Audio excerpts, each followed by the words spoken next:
Hello, thank you for joining us for CMU Esports. This is round 2 of playoffs for CMU versus GAC, Gustavus Adolphus College. We are now in draft. I am Mario Morales. I am director of CMU Esports, and I'm joined by Colby. Hello, I'm Colby, and I'm just going to be commentating a little bit. He wandered in. We see a Nocturne pick to start off. It's a pretty good jungler. Because he has so much early game pressure, so much early game prio, he doesn't really do too bad into most counter picks. Solid pick, gets a lot of global pressure. Looks like we're prioritizing Ivern. That can be a flex lane. Can go jungle, can go support. We've got the Aphelios, our ADC player here at CMU, really favoring the Aphelios. I believe last game of playoffs previously got a quadra kill. Feeling real comfortable on that pick. So far, CMU's banned Jinx, Nasus Darius. Have an Okay. Orianna pick coming out. Yeah, highlighting the Orianna, thinking about it. Great late game pick. Nocturne kind of provides the early pressure. Orianna can clean up late game. Looks like they have a lot of pick prio for Gustavus. GAC banning Cassante, no one is safe. Banning Volibear, which is a one trick over on CMU side. And also banning the Tom Kench. CMU favoring the Kench as a top lane. Looks like we picked up a Thresh as support. So that Ivern likely will be going jungle. Banning another global pressure champ. Banning Shen on CMU side. Banning Nautilus. GAC banning Malzahar. Waiting on next ban. So we'll see how CMU fares tonight. We took last week 2-1. Won the first game, lost the second, won the third. We'll see if any momentum plays into the case here. Lucky in the Vladimir for CMU. Great pick for our mid laner.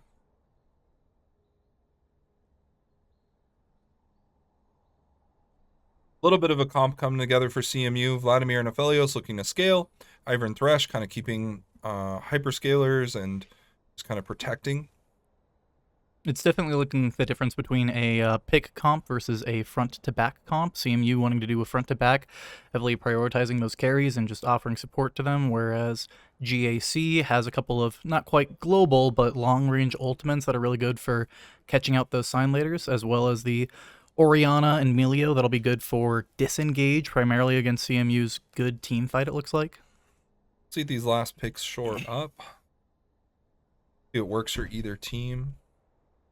Currently GA's pick. They lock in the Garen top lane. Interesting. Not a very common pick for a competitive league. Maybe a comfort. Maybe they see something we don't. We'll see what our top laner wants to lean into. Malphite. Okay. Like the Malphite here. Lots of armor against Garen, Caitlyn, Nocturne.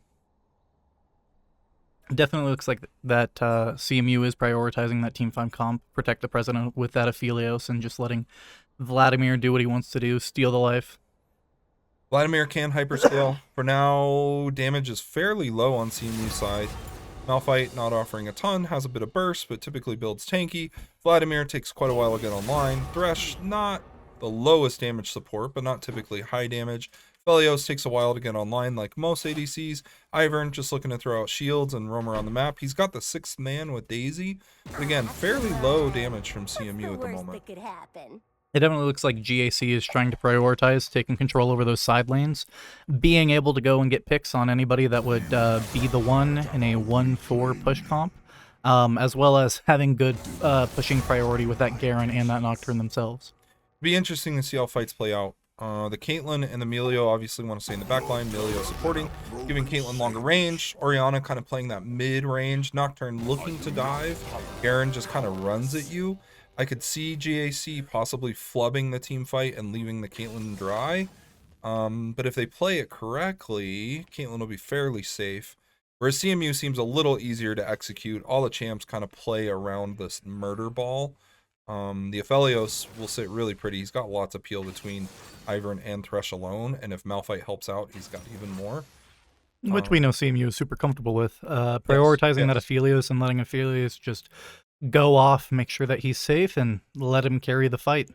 Absolutely. It'll be interesting to see where we play out. We've got CMU on red side, GAC on blue. I believe during seasonal play, we lost to this team. CMU lost to this team. We'll see if there's any new techniques or interesting things that come out. Coach for CMU was a Singed top 1 trick. We'll see if we get any spicy plays or weird invades. Singe kind of being known as that mastermind troll pick that does things that you would never expect.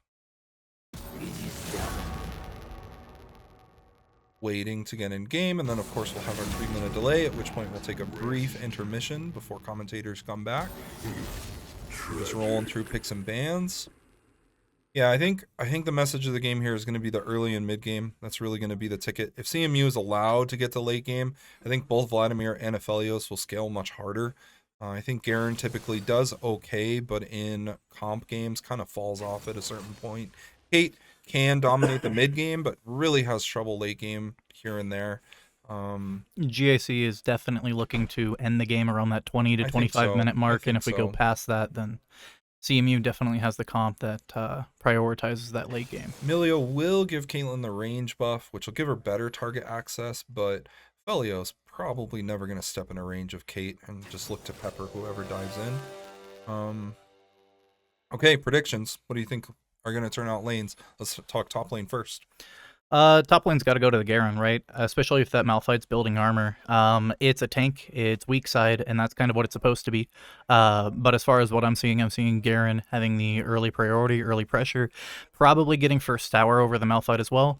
As Malphite's just trying to get a little bit of gold so that it can be helpful to his team in those later team fights. I think if Malphite tries to pressure the Garen too much, he'll just run out of mana and then potentially get dove. I agree with you. Malphite's got a prio gold. I think Garen's winning that lane. Jungle, as we move down, I think both of them will interact a little bit. Ivern pretty fast clears. Not healthy right away, but eventually it's not really worth it to invade him. He can just hold you down. Let's go to mid lane.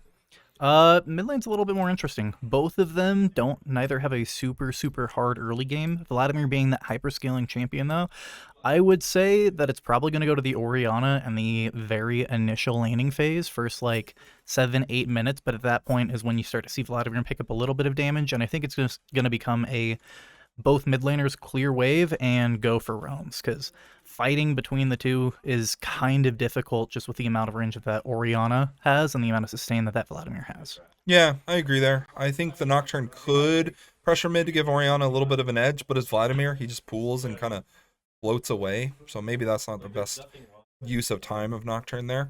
Going to the bot lane, they look pretty safe. I mean, it's just going to be a matter of who hits their CS. Does anyone step out? If Milio or Caitlyn gets caught by Thresh Hook, we've got a potential kill with the lockdown. Felios obviously can root. Thresh can pull somebody in and then play them backwards. We've got Ivern that can pin somebody down. So there are possible kills bot lane, but again, I think it's CMU just wants to play this low and slow. I think one of the biggest things that'll happen will be that first and maybe secondary dragon fight. Whichever ADC is able to come out on that team fight with the most skills and most gold off of that should be able to dominate the mid game a lot harder. Personally, I would lean to that going towards the Caitlyn, just because Caitlyn tends to be that more of an early game bully, whereas Aphelios comes on a little bit later. But the Aphelios could definitely pull out a hat trick, so we'll have to see. Absolutely. I think we are going to go to a brief intermission while game starts. We've got about 1:30. Again, we will be on a 3-minute delay. Those are just league rules, but we'll be back with you soon.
And we're back. CMU Esports versus GAC. We are on the Rift.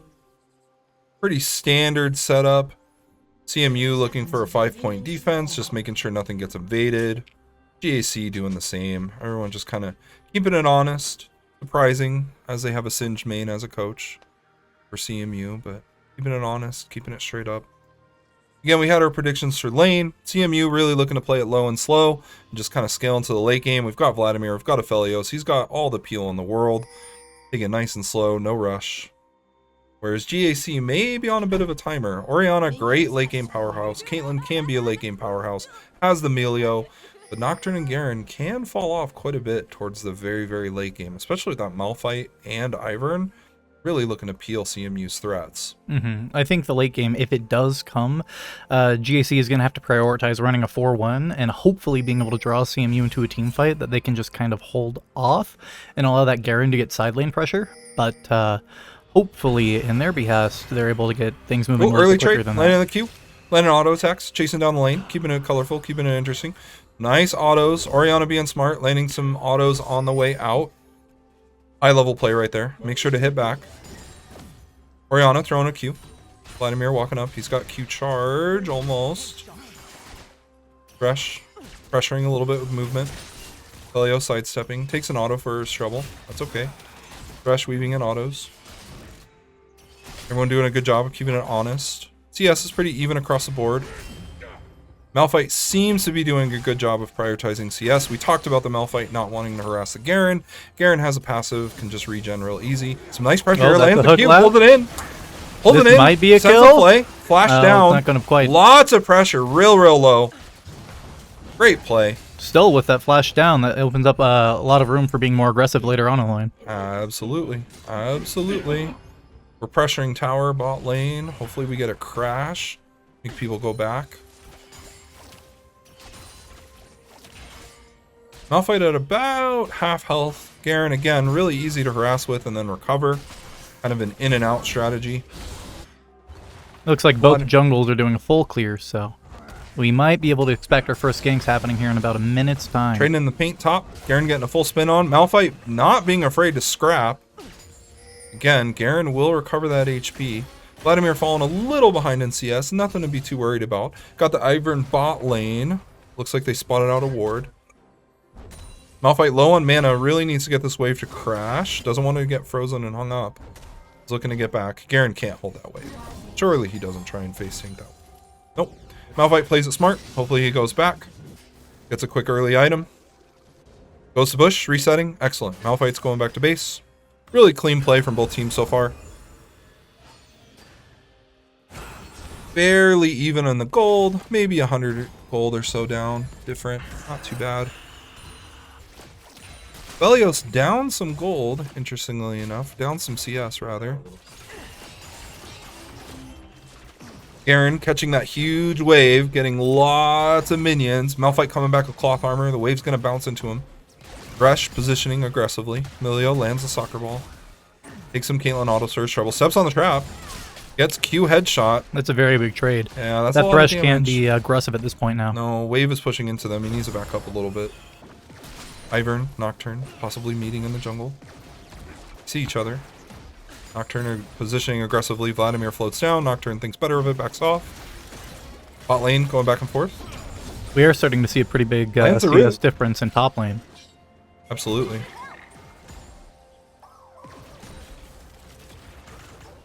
Garen, 19, 20 CS up. Although a large wave coming in, Malphite can collect that pretty comfortably. He's got the cloth armor early. Garen has no item. He's not really going to be able to pressure. Nocturne, way bot side. Malphite doesn't have to fear anything here. Ivern coming up. Waving to his fellow elemental boy. Caitlyn, Melio clearing wave. Wave even. It'll meet in the middle. Caitlyn looking to interrupt a back. Doesn't quite get it. Vladimir backing. Vladimir 8 CS down. DSC pulling ahead a little bit in gold, but again, CMU just really looking to scale. Things go out for Dragon a little bit. See if any teams rotate around it. CMU probably wanting to prioritize dragons because they're playing the late game, whereas GAC probably looking to prioritize grubs. Really looking to pressure the game. We'll see if it plays out that way. Looks like CMU might be getting that vision control around Dragon. Absolutely. Thresh is there. Lots of pings going out. Nocturne is bot side. See if Orianna pushes her prio. Vladimir doing a good job of keeping Orianna near her tower. Nocturne coming mid. Vladimir blows an early ghost. Looks like CMU has started that Maybe Dragon. a little more scared than he needed to be, but that's okay. Gets the dragon. Can't argue with the result. Result-based thinking, right? We're all good. Lands the Q. Lands the W slow. Vladimir taking a little damage. Gets the empowered Q. Gets some life back. Ori trading. Vladimir just looking to clear waves. Real smart. Ori loves to clear waves. If you can keep her out her tower, that's pretty good. Helios, Thresh taking some damage. Emilio Kate looking real healthy here. Again, CMU just looking to scale. Nocturne is on grubs, and it seems like he'll go uncontested. Yeah. Well, Ivern's rotating around. He'll see it. They have vision on it. Malphite did back, though. Can't really see mid lane at the moment. Looks fairly even. Drag for grubs trade, pretty standard. Yeah, a little squirrely in the bot lane. Aphelios taking a bit of damage. Milio Kate sitting really healthy. Those siege lanes are just so tough to deal with. Kate just makes it so hard to do much. See if Aphelios steps on a trap. He does. Takes a Q headshot. Gets chunked. Airy doing some damage. Aphelios backing up. Stays in the lane. Feels confident he won't die. We are starting to see about 1,000 gold difference between the two teams, purely based on CS alone. As long as that doesn't exaggerate too much more, CMU is absolutely in this game. Again, they're looking to scale. Commentators feeling that CMU has a better scaling comp, whereas GAC has a better early and mid-game comp. We'll see if that comes true. Piloting, definitely a factor. Malphite pressured.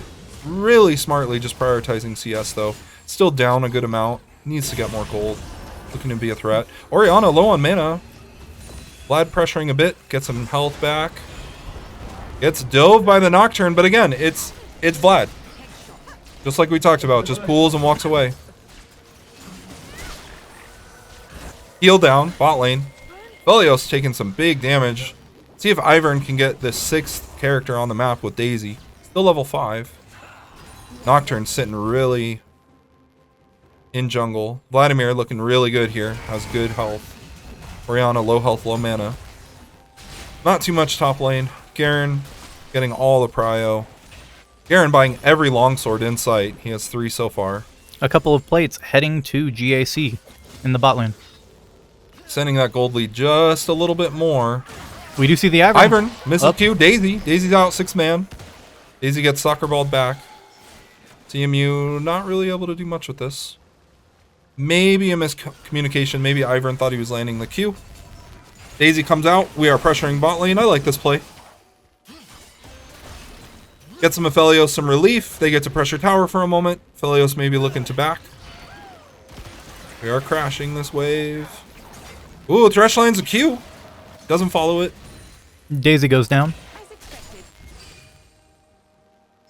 Nocturne invading. Malphite losing some plates here. We'll see if Garen goes back and buys his 4th longsword. Nocturne with 2. Caitlyn with 1. We have 6 longswords on the side of GAC. We'll see if that makes the difference. Vladimir doing a good job of keeping Orianna honest. Not losing too much plating or prio. GAC has been able to use their early priority in getting a lot of these swinging turrets. up top. Malphite backing up. Nocturne clearing ward.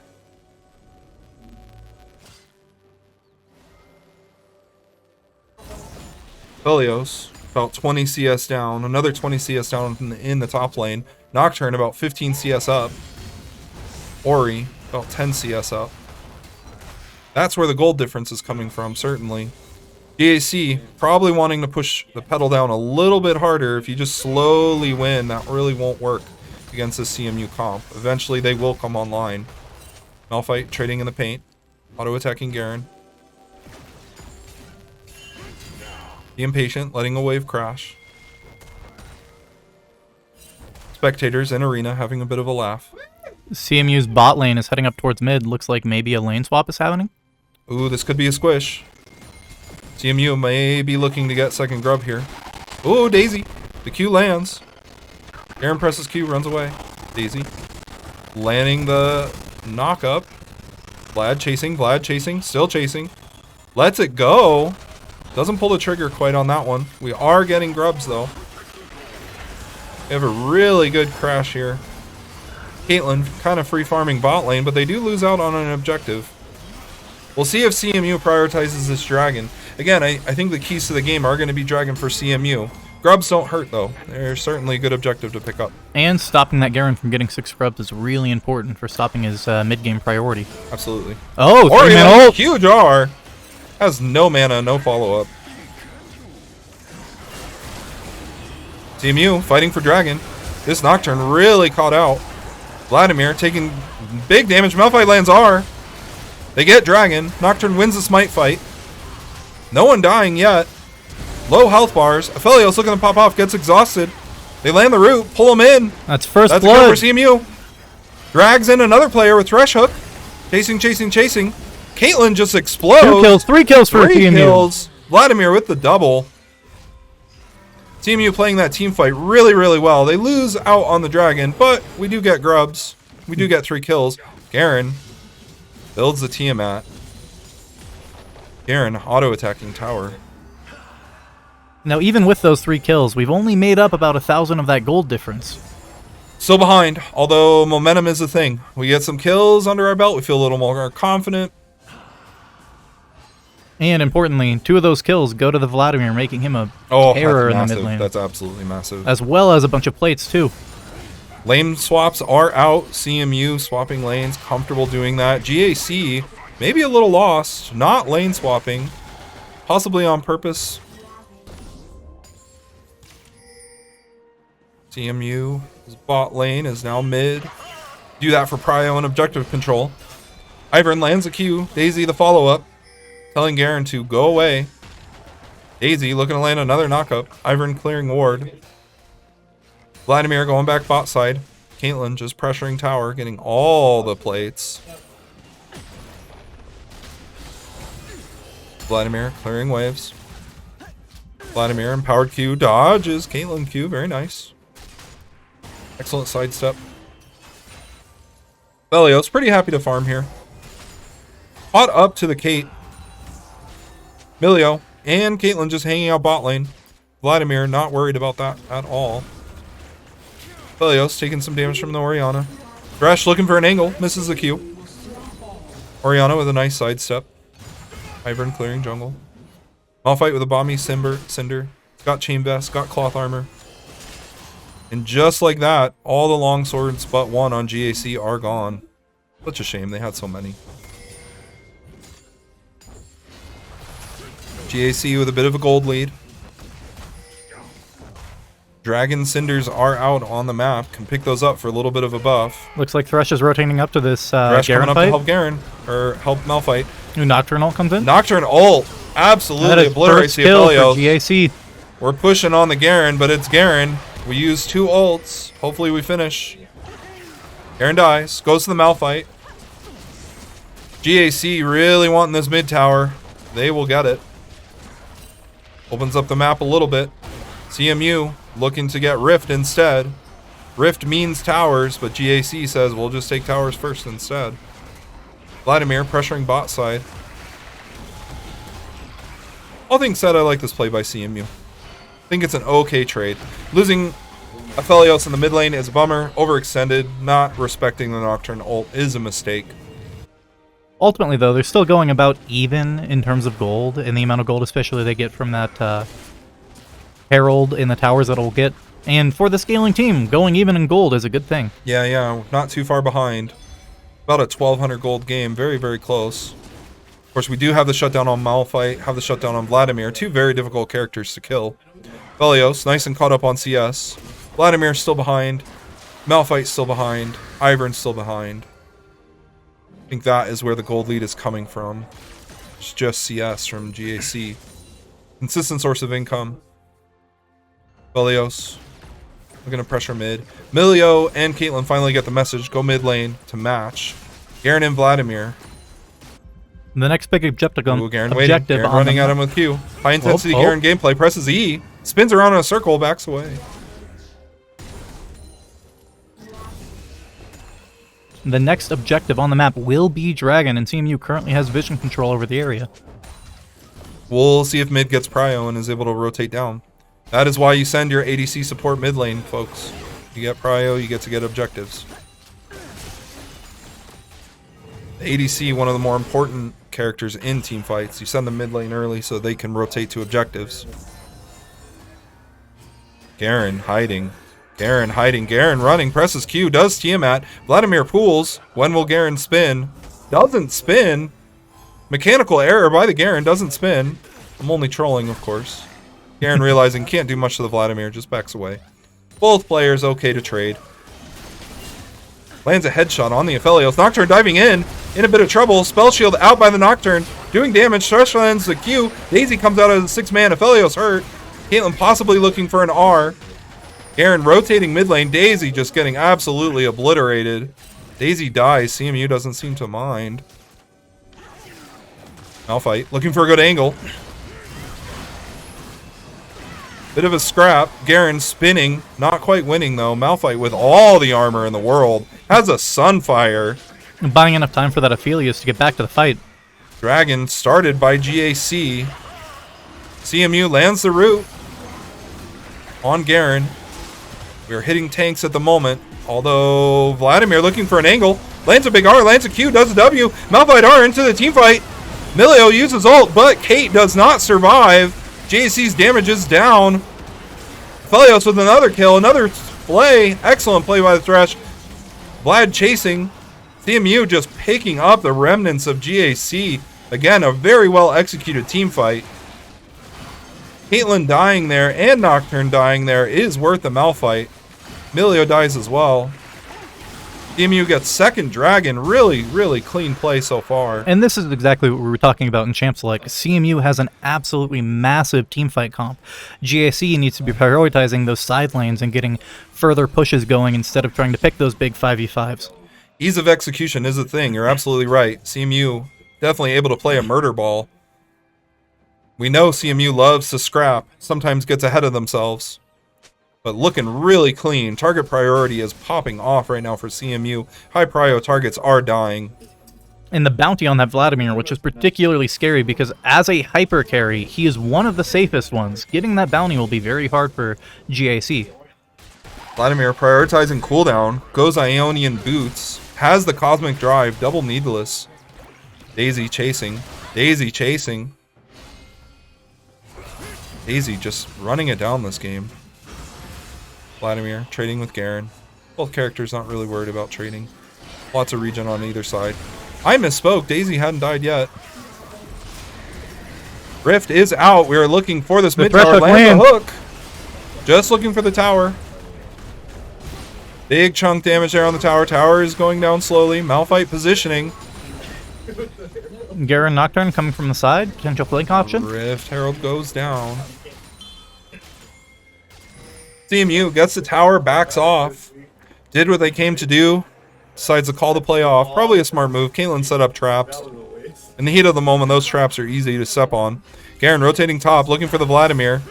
Lands the Q. Doesn't quite land a full spin. Vladimir opts to pool. Lands empowered Q. Vladimir chunking the Garen. Vladimir not worried about being chased. Although Orianna is here now too. 3-man top. Oh, Vladimir gets too low health and Garen just presses R. Demacia. That 300 bounty or gold bounty has been claimed. Commentator saying Demacia with a completely straight face. With no emphasis whatsoever. We have a teamfight top lane. Garen looking low. Prioritizing Orianna. The kill goes over to Thresh, but that's okay. Chasing the Garen. Chasing the Garen. Still chasing the Garen. Turning the corner. Nocturne dives in. Lands on a high priority target. Aphelios goes down. Bad news, bad news. CMU not able to win this fight anymore. CMU slowly running away. Hoping to get out. Bit of a scuffed fight from CMU. shutdowns going the way of GAC. Game getting flipped a little bit. Malphite doing his job, taking bot T2. Excellent. Malphite absolutely dead here. Ooh, R's over the wall. Says bye to his brothers, the Krugs. Leaves them out to dry. Selfish play.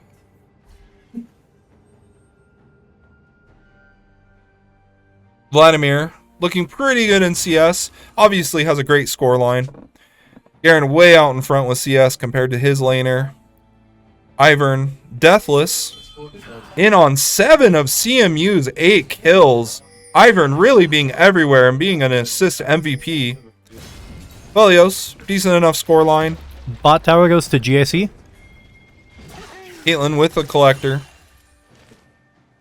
Looking to get some execute gold, certainly.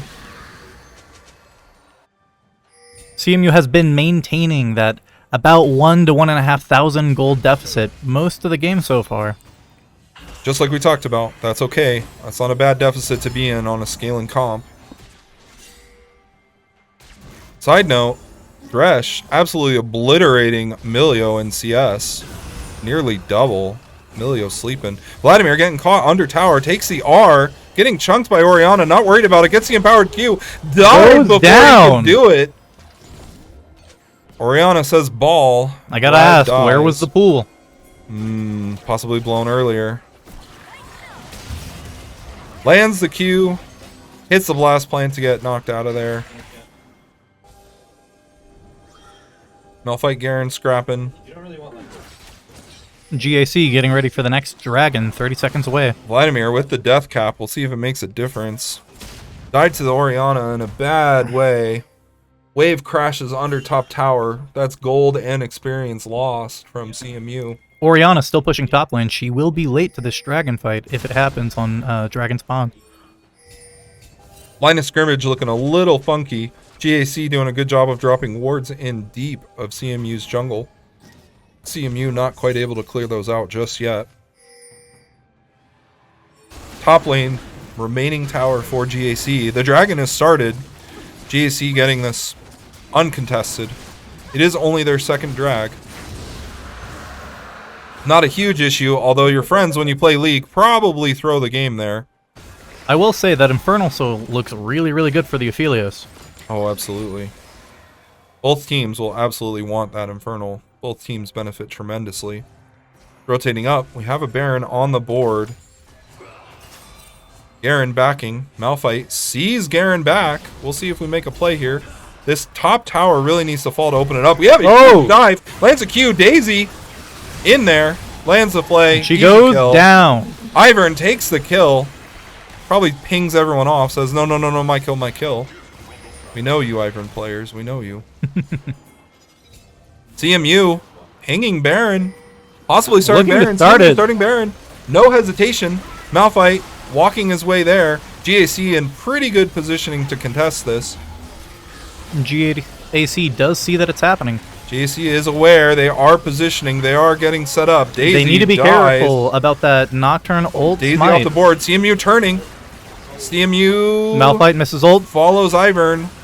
No, it was Ivern. It was Ivern root. Ivern root. Oh. Malphite ult still available. Vladimir landing pool, landing a big E.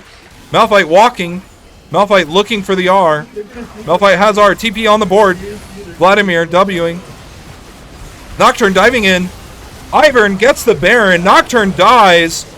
Garen lands Demacia on the Malphite. Aphelios picks up the Nocturne though.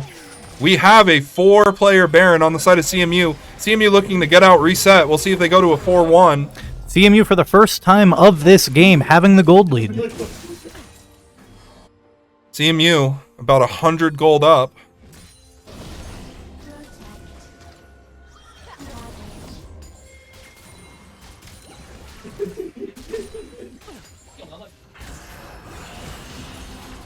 CMU setting up. We are split pushing a little bit. We've got Ivern top, maybe just to stop Garen's push, collect some gold. Garen spinning on Daisy. We have Aphelios, Thresh revisiting bot lane with their fresh Baron buff. Vladimir mid. Malphite walking bottom as well. CMU maybe not making great use of Baron buff, although they will take this bot tower. Should be very easy for them to push this tower down. Malphite hovering bot side. Vladimir pushing mid. GAC really not responding to the low threat mid and bot lane. GAC looking Don't to have a catch up lot. with Vladimir. Vladimir gets caught, gets silenced. Lands his E, lands his pool, running to his teammates. Teammates are there to support. Malphite looking for a good R. Finds an R, Nocturne spell shields. We land a good Thresh Q. Garen dives in, kills the Aphelios. A little bit messy team fight. Aphelios really... Aphelios misses the R. Vladimir died, not Aphelios. My mistake. CMU nearly winning that whole team fight. Instead, loses one player, loses the Vladimir. Walks away from it. Lots of really low health bars on the side of GAC. CMU looking to continue the pressure. We have Baron, we have Wave. We are taking your mid tower. There's nothing you can do. GAC wisely backs off. CMU gets their objective, the tower. Audience confused once again, thinking Malphite ulted. Vladimir back on the board. We have full 5-man. I like this recall. Recall, you get your friends. Everybody's ready to go. Fresh items. Get back on the board.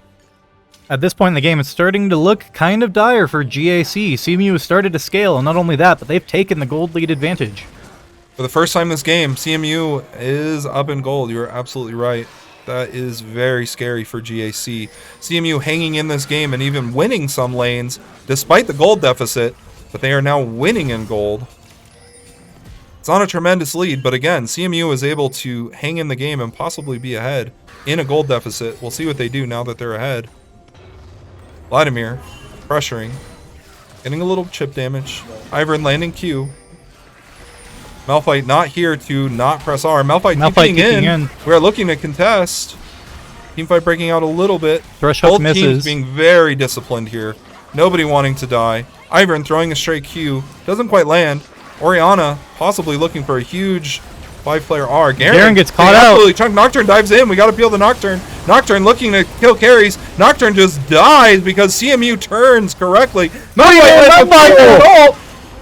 Aphelios presses R. People explode. GAC trying to just get out. CMU turns to take This the is dragon. third dragon for CMU.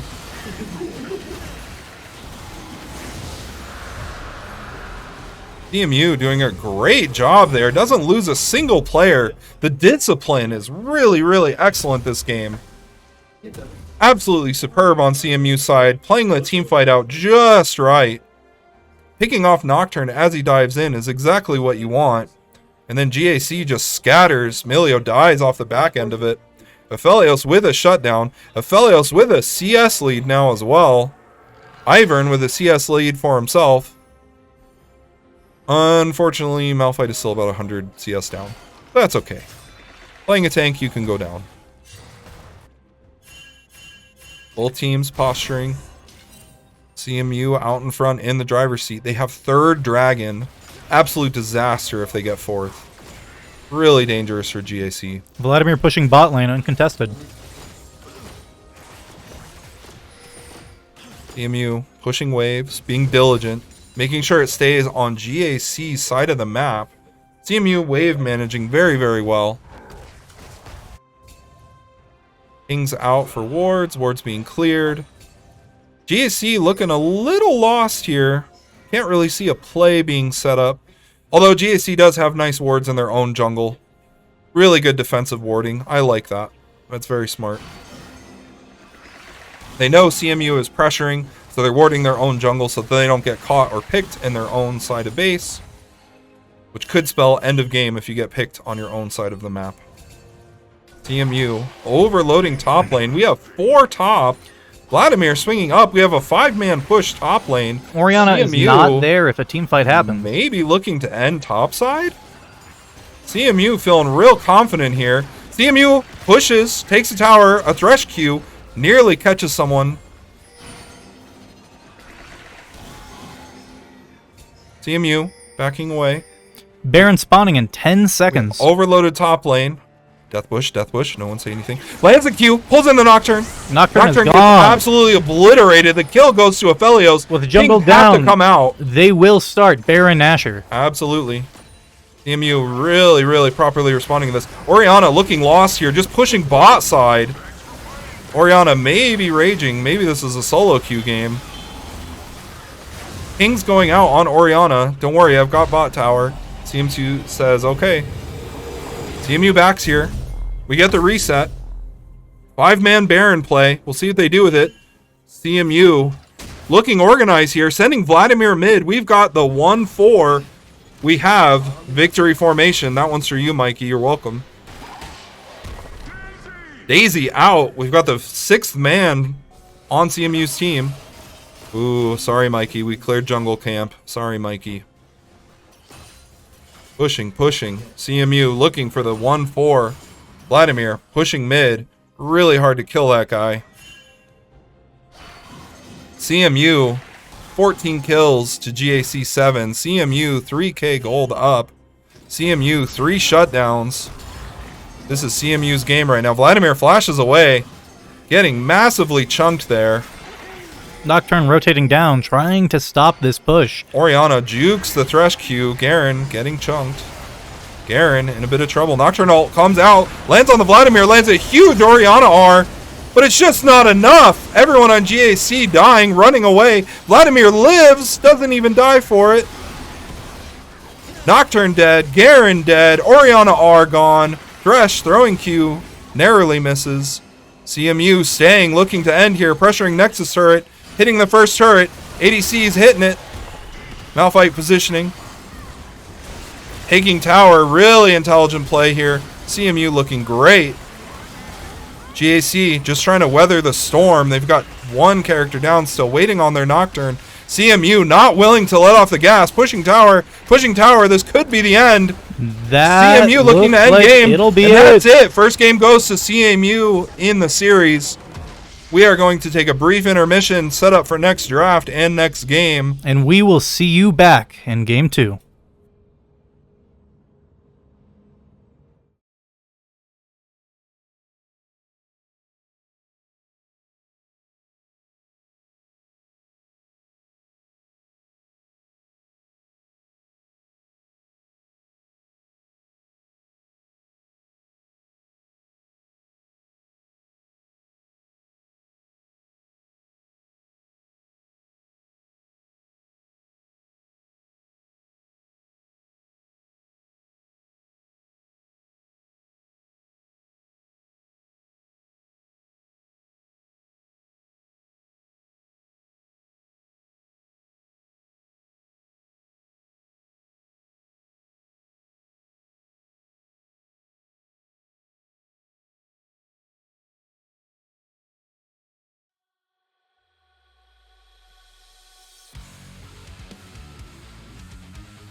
It's not me to turn and run. Met the bitter truth and I choked it down.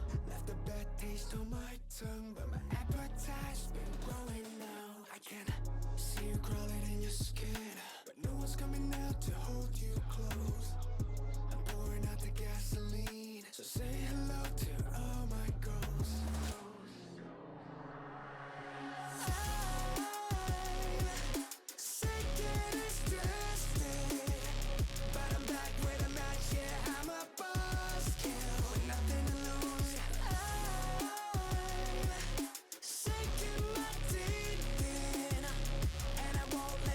When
to live forever. Call down the reckoning to bring back hope and peace, restore our glory to live forever. Bring down the dark regime. And we're back. Game 2 of League semifinals for NACE playoffs. We have CMU in the blue and Gustavus Adolphus in the red, GAC. We see a little bit of difference with the early on bans that Vladimir GAC did not like. Yeah, they get it off the board right away. They ban Kench, ban Volley, which are consistent picks by CMU. No Aphelios ban, but we opt into Jinx instead. The Cassante possibly coming out for CMU. GAC with the Zaya Rakan, one of the best botline duo in the game. Leona pickup, again, probably just looking to peel the hyperscaling Jinx. Zaya able to provide her own form of peel, so we'll see how this plays out. Already GAC looking a bit more traditional in their picks. Udyr looking to just make a wall. We've got we've got Malzahar ban, we've got a Garen ban, interestingly enough, and an Ivern ban. CMU's jungler pulling 2 bans. They really don't want that guy on the champs he likes. GAC was tired of the secret 6-man. Absolutely. Daisy Sick OP. of the Daisy. Ban the Shen out. See if we get a Nocturne run back. GAC looking Psy on top.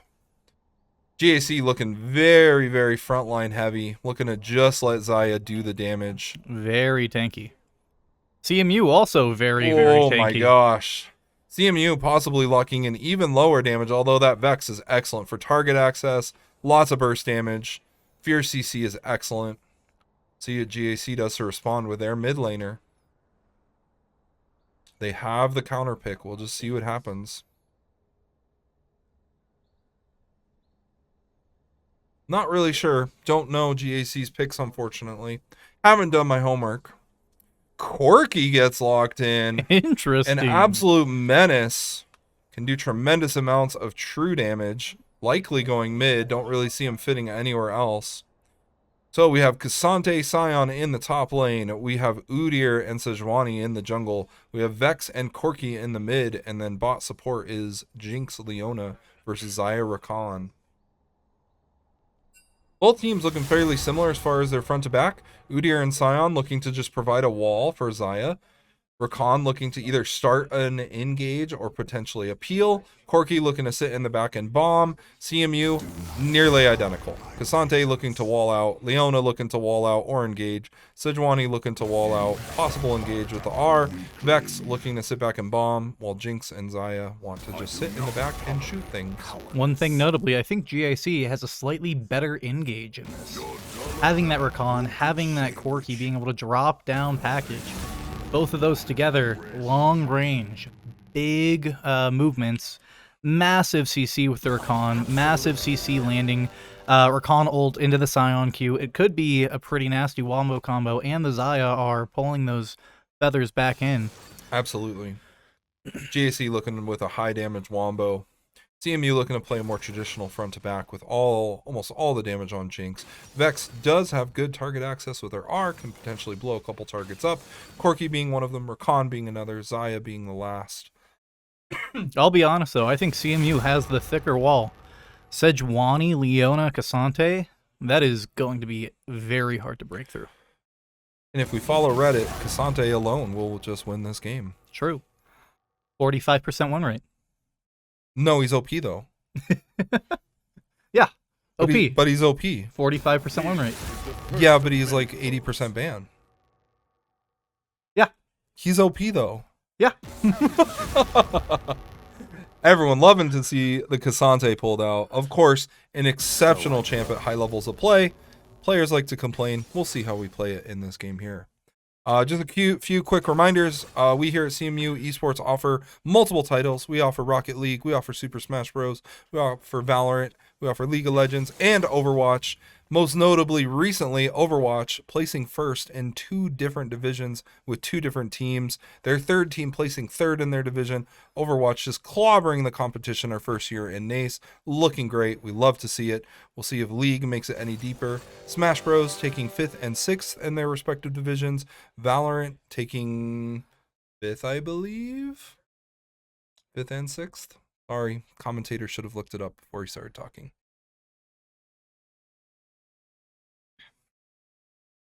We do offer Rocket League. However, Rocket League did not have a team this semester due to low student participation. Back to League. Any predictions for lanes? We were pretty spot on last game. Between the Cassante Scion, I'm going to leave it to the Scion in the other game. I'm not going to lie. Having that much damage, that much tankiness, I think Scion will take early lane pressure. However, I think this lane is actually better for Cassante. Specifically, Cassante being the type of champion that he is, those additional tank stats in the late game will be more effective on Cassante for those picks, for that backlane diving possibility of like the Corki and the Xayah, than Scion will be able to do with his little bit more health. Cassante's OP. Yes. Moving on, we do have Udyr and Sejuani in jungle. Udyr really looking to probably get an early AP item so he can press R and run away, clear waves, and then just looking to be a frontline, can dive turrets fairly easily. I don't know who he dives here. Vex fairly safe. Jinx really safe with Leona. Cassante, he's OP, you don't dive him. So Udyr probably looking to just power farm. Same with Sejuani. Sejuani may be having a little bit better of a time early game with ganks. But again, both teams playing really standard front to back kind of setup. So jungle pressure, likely ganks not going to happen. It's probably going to come down to objectives, just like last game. What do you think about mid? Mid lane, I'll admit, I'm a little bit less familiar with this matchup. However, I think it's most likely going to go to the Vex. Having a bit longer range is very important for that early game trading and early game trading stance. In the late game, I think Corki will provide more of a team fight utilization, but that Vex might be able to pull off a very important pick onto that Xayah, which could single-handedly win a team fight on its own.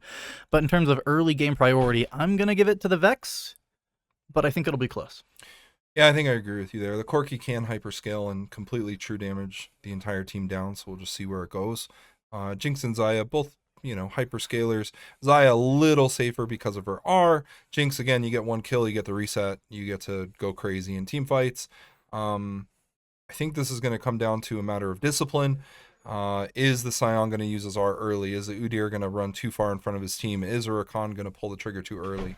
And then same on CMU. Is Leona going to throw an E that takes her way too deep? Is she going to press R to engage instead of peel? Is Sejuani going to miss an R and dive in and die? It really comes down to execution. And if we take that by itself, CMU's looking better. Their execution was just cleaner last game. They're far more disciplined. They protected their carries better. But we'll see if GAC settles their nerves and are able to kind of hold the line.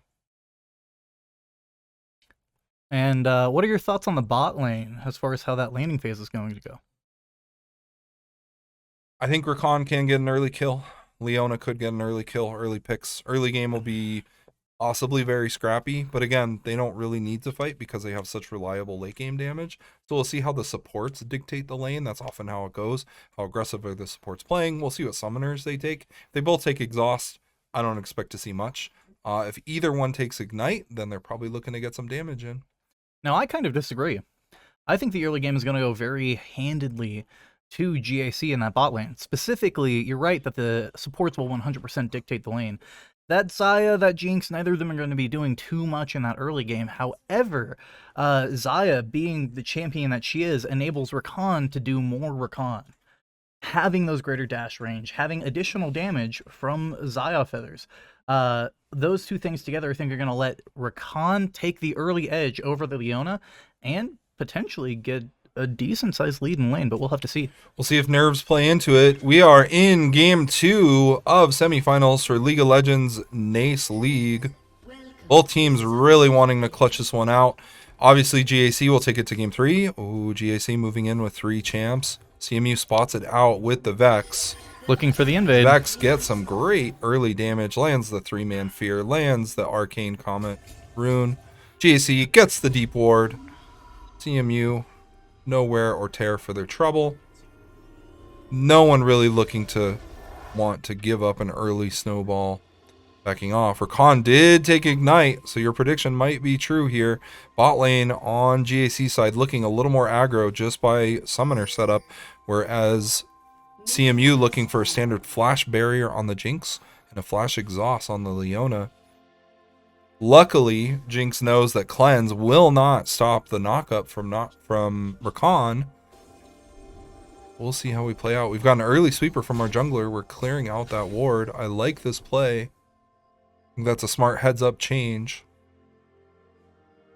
Lane's just about ready. Blue is spawning. We're not giving leash to jungle, which, believe it or not, is the right thing to do. Junglers will complain, but hey, what's new? Here we go. Lane opens up. Jinx with some early damage, looking to establish a push. Again, Xayah really good at throwing feathers, getting AoE damage. Neither player wanting to give up that early level 2. We're really fighting over it. Vex landing some early damage. Gets a good trade in.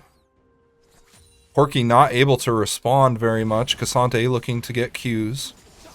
Jinx getting an early knockup. Pops barrier very early. We are not even at level 2. Possibly nerves. It happens to the best of them. Corki does get that level 2 early. Sion level 2 early. I think that barrier loss is going to be really important down in bot lane. Agreed. Makes it very Knockup dangerous. Landed on Leona. Leona really not taking early levels. Misses her root. Has the W though. Likely took E into W just to be safe there. Seems like a lucky pickup. Sion really on point with those Qs. Cassante not figuring it out just yet. Soon he'll have unlimited dashes. He'll have too much armor. He's OP. He's OP. See what happens. CS looking fairly even. Jinx only down 2 CS. Sion Cassante almost dead even. Corki out in front a little bit. Sejuani out in front a little bit. Bit of a different story this game. GAC was looking way ahead in CS very early. Lands a knock up again. Dashes right back. Rakan is doing more Rakan. My co-commentator has been right so far. Cassante landing the unstoppable. Cassante dashing in, getting a grass proc. Cassante stacking up that Q. Sejuani looking to come in on the bot lane, maybe. Cassante looking to weather this storm. He really doesn't want this wave to crash, but he might not have a choice. Lots of damage getting traded back and forth. Mid lane. Oh, flashing in. W lands a fear, but it's not quite enough. Levels up, but Dies. didn't save her. Dies for her trouble. Now that's pretty bad, because she used her flash and then died. And died. That's true. Yes, yes. I like the aggressive play. I like the confidence. It just didn't work out, which is unfortunate in a high stakes kind of game. Hopefully the mid laners. Oh, here we go. Here we go. We got a Rakan knockup. Jinx in a lot of trouble here. No barrier. Just looks to do damage. Maybe even just hit the wave to try and get it under. Leona auto attacking. Will go down. Dies to the Rakan. That's got to be a mistake on GAC side. Sejuani nearly solo killing the Corki. GAC potentially looking for a freeze here. Xayah is low on health, but doesn't mind free farming.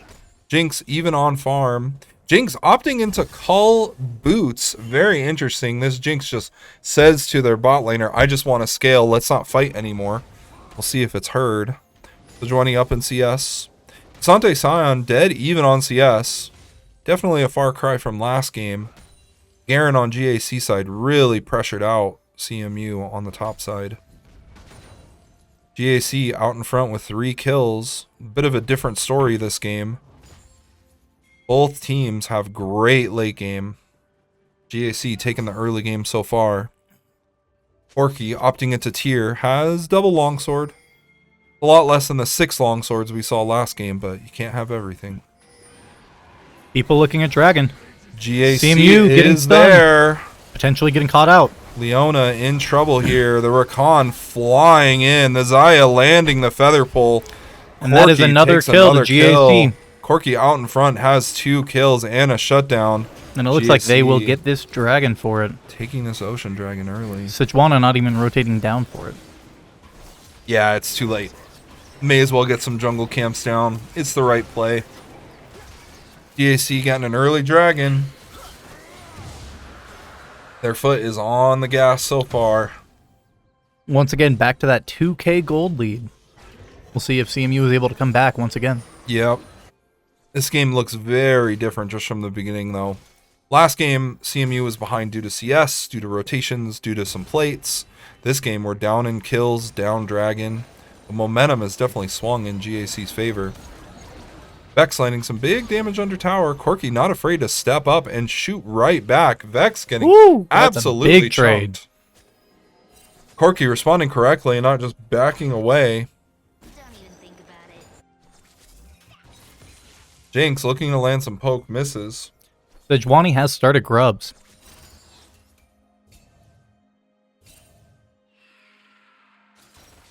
CMU claims the first 3 void grubs. Uncontested, and that's good for them. It's an objective. Definitely a way to get back in the game. It is more of an early game pressure kind of objective, but hey, we will absolutely take it. In this It case, is I think beneficial. it more importantly just serves for a little bit of extra gold, Absolutely. closing that gap. Absolutely. I will say, I think CMU still has the better scaling comp. Not by as much this time, but I think that late game Jinx is going to be able to output quite a bit more damage, especially to the massive walls that each team has, than the Xayah will. Fair enough. We'll see how it plays out. Vex, again, has decent target access, but that Xayah Oh, can't looking get for away. the dive? Lands under tower. Good Gets stun. rooted. Yeah. Not bad. GAC really starting to play fast and loose. Looking to pressure the hell out of this bot lane. It is a win condition for CMU, so this pressure, very dangerous. Sejuani looking to invade. Sejuani hovering topside quite a lot of this game. Maybe smelling blood with a Corki. Cassante is up a level, really pressuring the Scion, landing some great Qs. It is, after all, a tank fight, so we're really just hitting each other with noodles. But Cassante's noodle, a little slappier than Scion's. I said it. My other commentator, flummoxed. Cassante pressuring. Crashing a wave under tower, looking to possibly get a ward down. Udyr is hovering topside. Sejuani, mid. Been playing mid for quite a while. I wonder if their bot lane, CMU's bot lane, is called for her once or twice. See if she swings down. They do have wards. We land a big R. engage. Corki trying to get away. Absolutely chunking the Vex. Vex having to back off. Cassante chasing. Sejuani chasing. Corki will die here. Goes to Sejuani.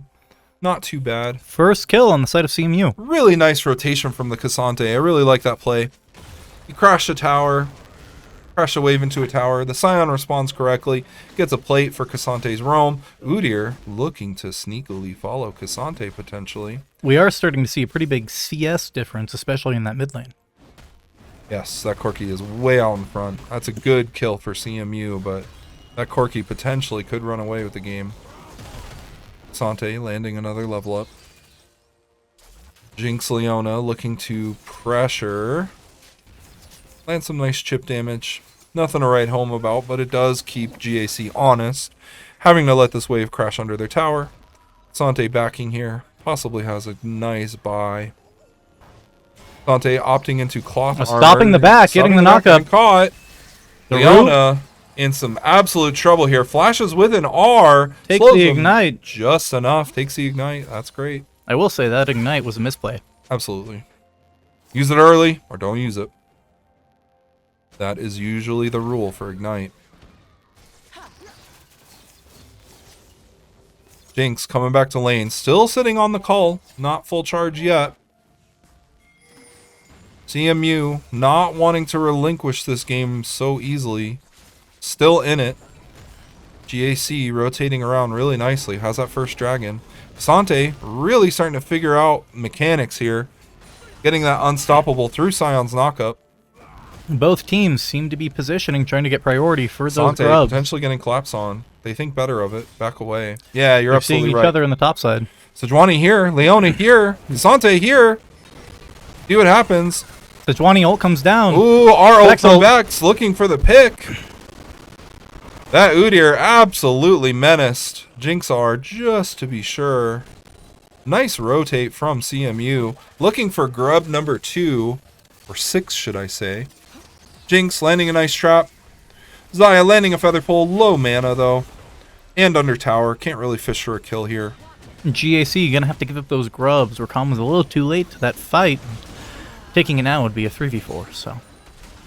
Again, little scary for CMU. That Corki way out in front in CS. He is absolutely a win condition for GAC. That is 6 grubs to the side of CMU. If they do take any split pushes on the sidelines, that'll be dangerous. Good tower damage. Jinx knocking down a vision ward. Very nice. Rakan with 100 gold shutdown. 2 of 4 of GAC's kills and has 1 assist. Rakan really helping GAC out this match. Sejuani way out in front in CS though. Vex getting chunked a little bit. Sejuani on the bot side of the map, possibly the first time this game. A little bit of a scrap near the dragon. CMU not wanting to relinquish second dragon of this match. We don't yet know what the soul will be, but we will find out soon. CMU starting this dragon. Udyr running in, has his full bar. Sion has the teleport advantage. Sion TP comes in. Sion has R. Rakan looking to land something. CMU getting collapsed on. Vex just melting away. Corki shredding everything. Leona goes down. Takes down the... Ooh, Sejuani goes down. Or no, sorry. Udyr goes down. My mistake. Leona down. Sejuani Jinx just trying to back away. Have to give up this dragon, right? Good look for the steal. Right. Sejuani A little jumped in too the soon, pit. though. Maybe a misplay there. Jinx with the steal. What a great R. Will not detonate on dragon. Hits enemy champions to detonate and AoE steals drag. This or solo queue. Everyone's pinging smite right now. Jinx. Not Jinx. Vex looking to damage the Corki. Corki has no mana. Doesn't even care. Vex lands the R through Corki flash. And she finished the kill. Oh, it's so close. Camera really making it tough for us, but Vex and Corki will make it away with slivers of health each. Vex not quite able to clean up there. Corki nearly returning the kill. Vex 40 CS down. Really wanted that kill. And I think that's pretty much where we're seeing that 2k gold difference at the moment, is in that mid lane. 40 gold, 3 kills, 1 assist. Yeah, I think you're right. Udyr gets the 1 AP item. Will likely build tank from here. Has Conqueror. Really looking to just do damage over time. Great item buy into CMU's tanks. Udyr running at Sejuani. Sejuani running away from Udyr. Desante fighting Sion. Jinx caught near tower. Leona dashing in. Misses R just barely. Rakan doing more Rakan. Udyr clearing a ward. Rakan sweeping bushes.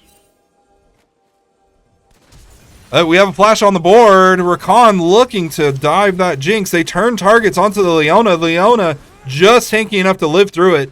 Jinx, great target prio. Shooting at the Xayah, making her back off, saving her Leona's life. Feather goes down. Not quite enough. We've got an Udyr down here, though. They're going for the dive, maybe. Udyr looking for an angle. Jinx Leona correctly backing away from tower. Whatever happens, happens. Now, Leona got super lucky there. I don't know if you saw, but off of that Kaisa ult, when the feathers were pulled back, she did not get rooted. Xayah did not root Leona. Very, very lucky. Not enough feathers. We have CMU looking to get Rift. Again, Rift enables you to take towers. CMU looking for any way into this game. A bit down right that's now. A lot of damage. Oh, that's so much. Corki absolutely melting health bar. That's 4 kills on that Corki. We do have Rift, but that Corki is real scary now. Triforce opting into tier. Looking for a Manamune. We've got Null Cloak, Negatron Cloak. Building into Merc Treads? Question mark? Maybe. GAC has pushed to a 3k gold lead.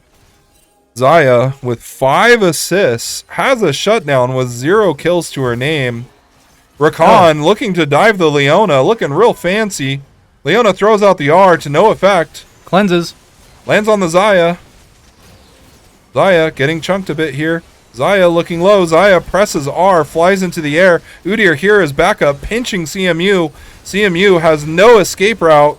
Flashes down. Sion comes away. All the way down. Ooh, Jinx goes down. GAC playing real smart this game. Using their win cons, absolutely. I think that fight was done really, really well by CMU, but it was just the gold difference that made it so that CMU could barely lose that fight. Yeah, it was close. I don't hate the fight, it just turned out unfortunate. Scion had the right rotation. Vex nearly picking up a kill there. Doesn't quite with the R. Misses the recall timer. Rakan and Zaya able to back with each other.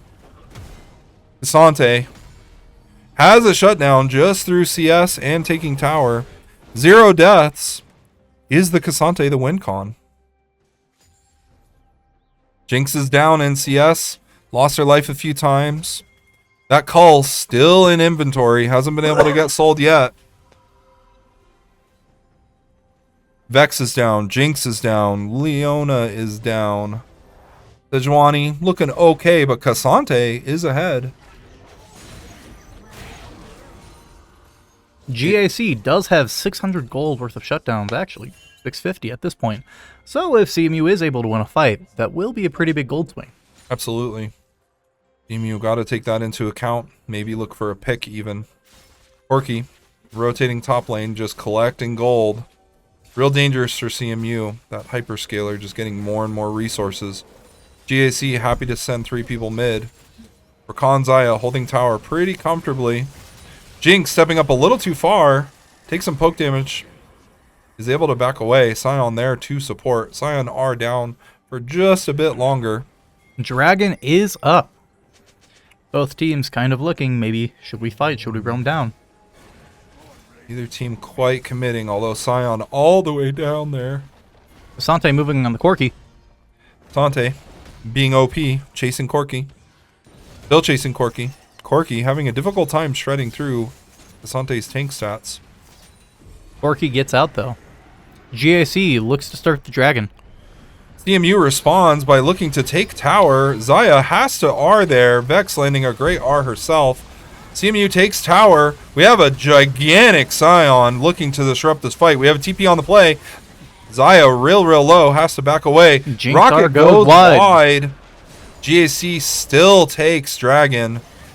Rakan coming in for cleanup. Udyr coming in. Big engage. We have the R from Rakan. Sejuani sacrifices Sejuani himself, trying cannot. to stall for their team. Cannot escape.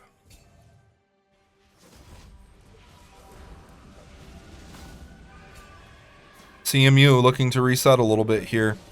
We got a tower, but we did lose Sejuani's life. Nearly got some high priority targets killed, but not quite.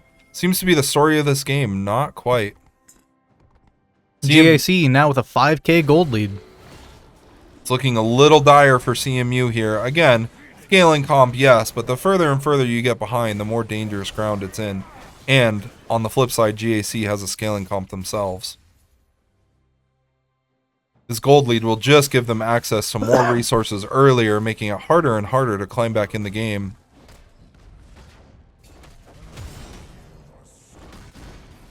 Scion, Cassante, flapping each other back and forth. Neither character really able to hurt each other enough to be a threat.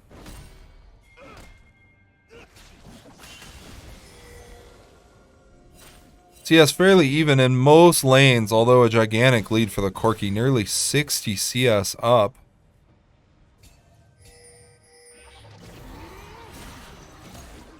Decent little bit of poke. Vex looking to return some favors to the Corki. Land some damage. Corki with the fully upgraded Mana Moon. I believe it is Muramana now. Though I could be wrong. CMU looking to check their jungle, make sure there's no sneaky wards. Sejuani hovering around Dragon Pit, looking red buff. Baron is now on the map. We'll see if the next team fight results in a Baron play.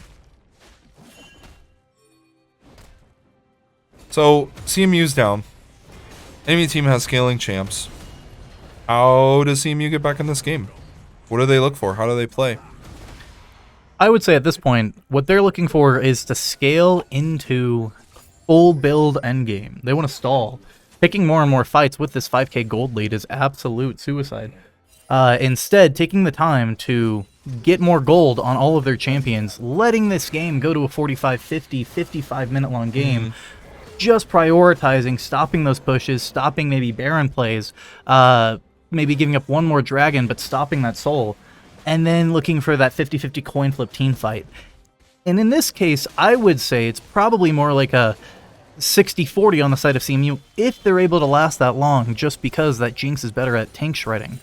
Right now, it's a matter of Udyr can moving they up. stall? Rakan looking. Zaya here is back up for damage. Udyr flashing in aggressively, really looking to land some CC. Rakan flies in and the Corki absolutely melts the Jinx, melting Sejuani as well, lands another R. Sejuani R's on the back end, dies for it. Leona just trying to escape with their lives. CMU look like they're filtering in one by one. Cassante, still OP, dies immediately. And that's exactly the kind of fights that I was talking about we need to avoid. Reminder. GAC will be getting Baron off of this. Yeah, absolutely. There's no way CMU can respond. Leona sitting mid lane, trying to keep the Sion off tower. Won't really be that successful. Vex looking bottom tower just to take some pressure off.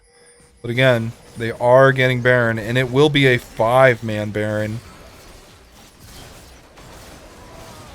So one thing to note is as the game goes longer and longer, the gold lead becomes less and less meaningful. Doesn't matter if the enemy team is 20k ahead in gold if all characters have 6 items. So that could be one strategy, is to stall. However, if GAC keeps winning team fights, keep getting objectives like Baron, like Dragon, it'll be exceptionally difficult for CMU to hold them off. CMU has a bit of wave clear through Jinx, but Jinx and Vex really have to buckle down and start clearing some waves here. The stall is difficult. Dragon spawning in 30, GAC the first to get there, establishing that vision control. Just kind of the message of the game. Not quite from CMU and GAC there early. CMU clearing wards on the top side. They're on the opposite side of the map for this objective. Looking for a pick, maybe, but there's nobody up there. Picking the tower. True. Bounty gold. We do have a catch-up mechanic. We are looking to power down this tower to get a little extra gold. It is a tier 2, and it does have bounty gold. That is nothing to laugh at. We do have a Sion TP. TP. Sion knows it. Doesn't want his tier 2 tower to fall. It's his best friend. He lands a 3-man Q.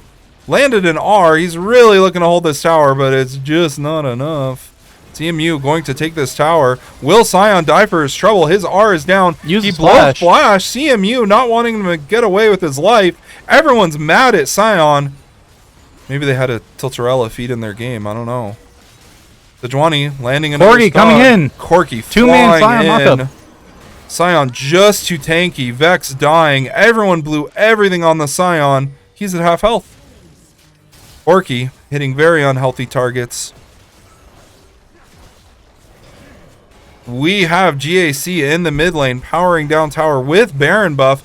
You gotta wonder if CMU overcommitted for that Sion. Seems to be the case. GAC really pressing down on the pedal.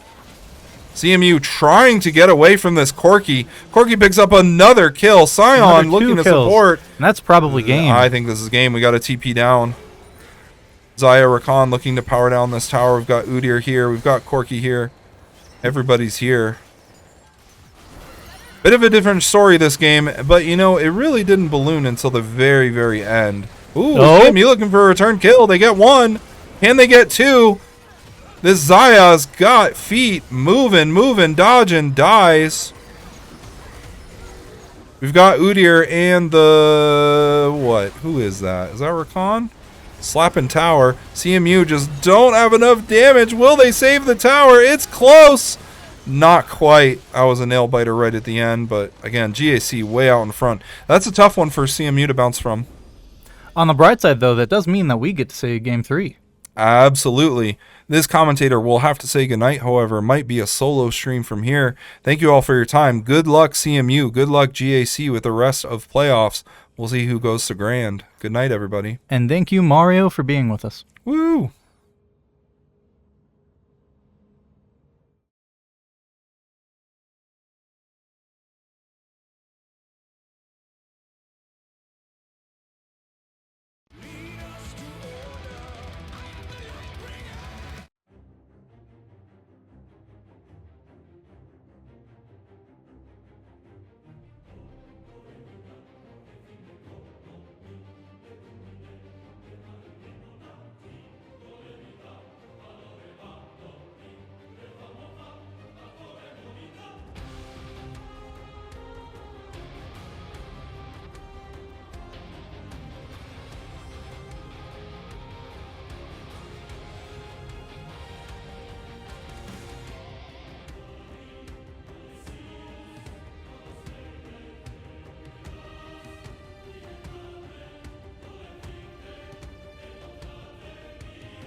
Hello, I am Wade. I am the production manager here at CMU, and I'm going to be hopping in on the cast in replacement for Mario for this game. But we're back. We're here. Game 3, CMU versus GCU. Bans coming through. We see they don't like the Vladimir, still not letting that volleyball through. And CMU keeping the same bans as the past 2 games. Looks like it. Well, not quite the same bans. Looks like Jinx got banned on the side of CMU, and it looks like Gustavus is respecting the Ivern as well. Looks like Gustavus is looking to run back the Rakan. They saw a lot of success with that last game. Interesting. I wonder if CMU will pick away the Zaya then to stop the air from getting through. It would be an interesting attempt for sure. It would kind of, I think it would be awkward because ideally you want to pair Zaya up with Rakan or another champion that synergizes well with her, or maybe a roaming support because Zaya can be a very safe ADC. They just kind of leave on her lonesome bot lane. Looks like we're gonna pick the Sejuani. Getting that Thresh, we had a lot of success with Thresh in the first game. Yeah, and it allows some more safety for kind of more protect the president style of comps, protecting ADC and dragging them out of bad situations. GCU getting Zaya and Rakan again. I question CMU's willingness to let that happen, but And we'll see how they handle it this time. Yeah, it looks like Gustavus is also picking back that Udyr. They saw their jungler on the side had a lot of success with him. Yeah, I'm going to be interested to see if CMU decides to pick the ADC in this round of picks. They may want to, with Thresh, I would think they may want to go for a more aggressive pick to maybe try and be more forward in lane. Interesting. Seraphine coming out. That can be a flex pick, either APC or mid lane or bot lane. I have known our bot laner to play Seraphine bot lane in the past, so that could be a look. I think we have also played in mid. Banning out that Corgi, or at least hovering it. They do not want to see a repeat of last game, especially that 70 CS difference at the end of the game. Gustavus mid laner seemed to pilot that champion very, very well. It was very tough for our Vex to handle the range Corgi had.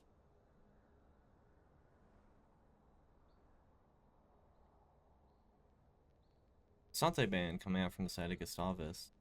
45% win rate and busted. He's broken. Yes. He's broken. Yes.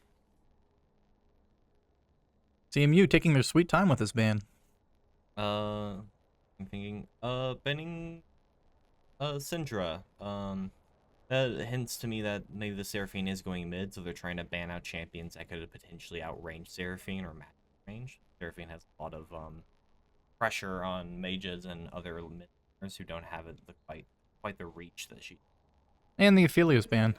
Yes. I'm not too surprised about that one. That is one of CMU's favorite picks. I'd be interested to see what kind of bot laners we'll see. Lissa Thresh is a classic, and we have seen that played. It looks like we're leaving bot lane last pick on CMU's side.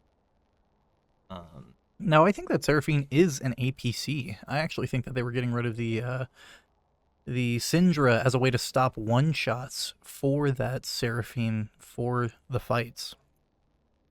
It looks like we have a Shin being hovered on the side. He's pretty good with his cross-map ultimate. He's able to protect men to skirmishes, and He's also really, really good in the Malphite, dealing % max health, AP damage on his auto attacks. It's very true. Malphite's armor not really going to play much of a role in this one. Yeah, and due to Malphite's age as a champion, Shin's W actually does a lot to help with trades.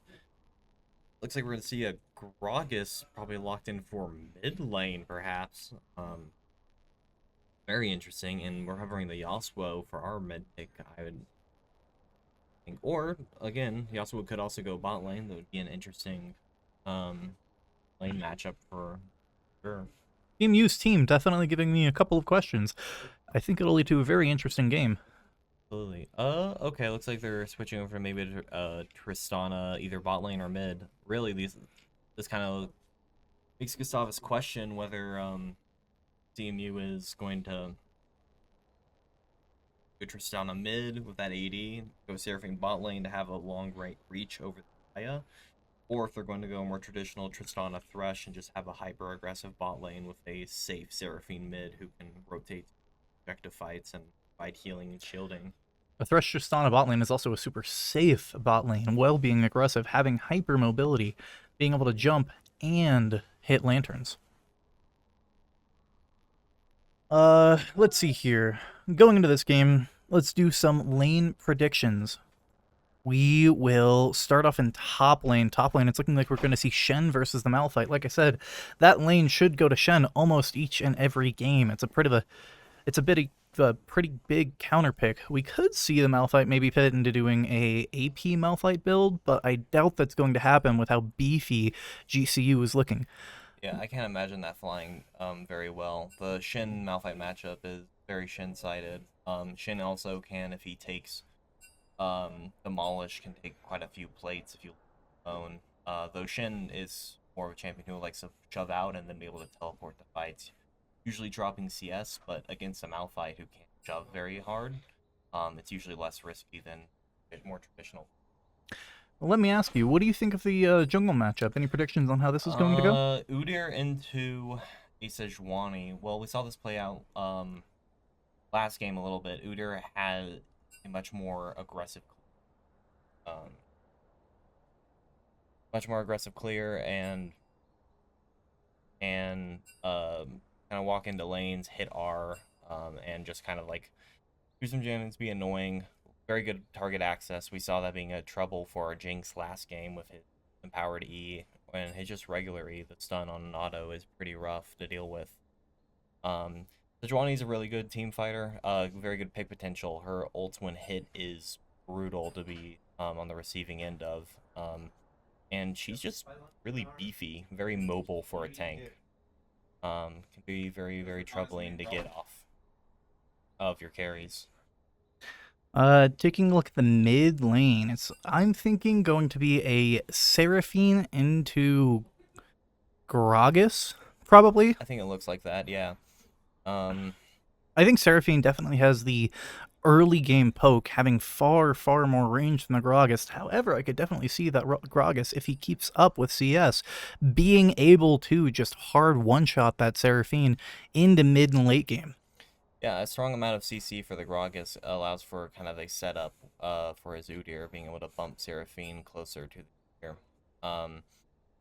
Gragas are really good in team fights. His ult can spread out a team and make it really troubling to try and play a front-to-back style of comp, or just knock away potential dives onto their carries. Seraphine's, of course, very strong in team fights as well. Her W is a massive amount of shield healing and shielding, and her Q can do quite a bit of damage when building AP. And last but not least, we have the big bad bot lane. Absolutely. How do you think that's going to go? Well, we saw the terror that Zion Rakan walked across the rift last game. And I'm interested to see, though, how they're going to deal with the Tristana Thresh. The following they were dealing with Come on. last game the was worst quite that a could bit more happen? aggressive. Yeah, I'm thinking that it's actually probably going to go into the Thresh Tristana this time. Rakan Zaya being an absolutely terrifying bot lane in both the mid and early game, and not being a slouch in the late game either, being intended to pair together. I still think that CMUs will probably be able to take this. That's specifically because the Zaya Rakan lane is super dependent on Rakan for being able to engage. And CMU's bot side has 3 separate tools to be able to disengage, being Tristana Jump, the Thresh Lantern, and Thresh Knockback. All of those put together, I think it's fairly safe to assume that Zaya and Rakan probably will have a much harder time being able to get those kills and those hard engages in these fights. Going after that, Tristana is a champion very notable for high auto range. Being able to outrange the Zaya will allow them to take these fights, I think, a little bit more easier. Tristana Tristana is also well known for her burst capabilities. The jump into an E into a... Usually Halo Blades can be taken. I know Lethal Blow is also very popular nowadays. Tristana's like burst potential can sometimes even catch a Xayah off guard, especially if it coupled with some CC from a Thresh or a Malphite. There's a good chance that Xayah doesn't even get a chance to get her ult off before he's going to Grace. I'm gonna be excited to see if our bot lane will try and play as aggressive as they need to try and patch off this catch Xayah Rakan off guard. The Rakan is a very notable and strong counter engage champion, known for being able to peel and engage wherever it needs to.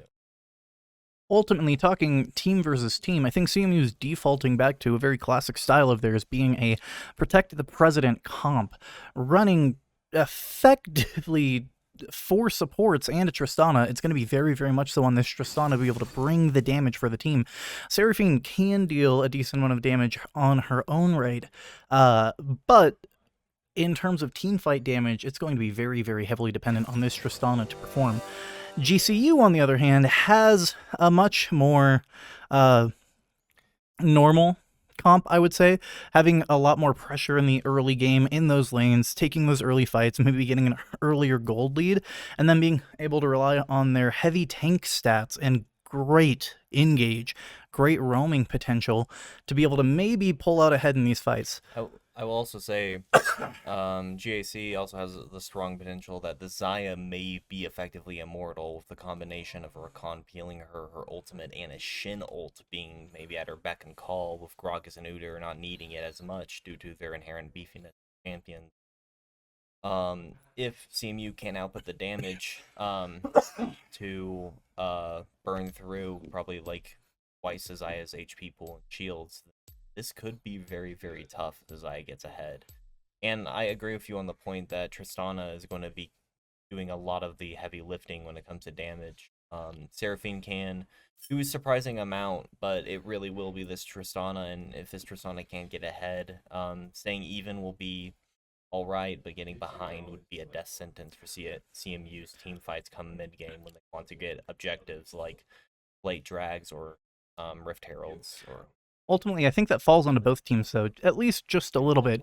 The 2 most important players in this game is going to be that Xayah and that Tristana, being able to support the majority of the team of your damage. There's a lot of peel and a lot of protection going on both sides, and as CMU is completely reliant on that Tristana, GCU does have a little bit of additional damage with that Shen, that Udyr, that Gragas, all very much so tanky, kind of able to peel, do a little bit of support, but all of them having a bit more damage in their own right. Even still, though, if CMU is able to use maybe that Malphite ultimate or a Thresh hook to get to that Xayah and get that Xayah out of the fight, I don't think GCU will be able to kill that Tristana. We're going to have to see how this goes, but yeah. How do your predictions on like which lane is going to win? Do you think anybody is going to get early kills, and how long do you think this game is going to go? Well, to start off, I think top lane is honestly a bit of a non-factor for either side. Basically, Shin and Malphite want to be constantly roaming outside of top lane to help focus on getting their bot lane and maybe their mid laners a little bit ahead. I'd be interested to see how the junglers are going to path this game. I would expect, because of how important bot laners are, we may see a from top side down clearing down towards bot, so that both junglers can be around there in case of early fights that spring up. When it comes to length of game, it can definitely vary for sure. Obviously, if strong leads on either side goes, it could be closer to 25 minutes last game, but I could also see this game being dragged out and scaling being a huge factor. And when it comes to that, I think CMU has a lot of favor in their side of the ring, with Tristana scaling pretty heavily, and Seraphine again packing a punch if he is able to get 5 mage items. And Xayah as well, though, will also be quite a bit of damage, but Xayah is known to drop off in damage towards the late game compared to other equivalent AD. Gragas, however, if he builds full AP or a little bit of tank, will also be doing a lot of damage. You want someone who's going to be able to get on Tristana and one-shot her before they can react. Gragas is your... I will say in this game, I think that dragons are going to be much more important priority than grubs are. Grubs specifically tend to work a little bit better and function more in teams that like that split pushing and like being in the side lanes, but both of these two team comps are super centralized. They don't want to have anybody out in the side lanes. They want to be all pulled together. So I think that dragons are going to be a really big dictator of this game. Those early dragon fights and those early 5v5s, who gets the kills there, will probably end up determining a lot of how this game goes. I think you are absolutely right. Dragons are going to be a very important thing when it comes to the game being spot lane. 30 seconds until minions That is spawn. correct. Both teams setting up a 5-point defense, making sure there's no invasions happening. Both of them seem to be taking this, at least initially, very conservatively. Yeah. You see just kind of a strong line across the board. CMU going for a much more standard 5-point with the jungler staying in the mid lane. That is to give as little information as possible to the enemy team on what side the jungler will be starting.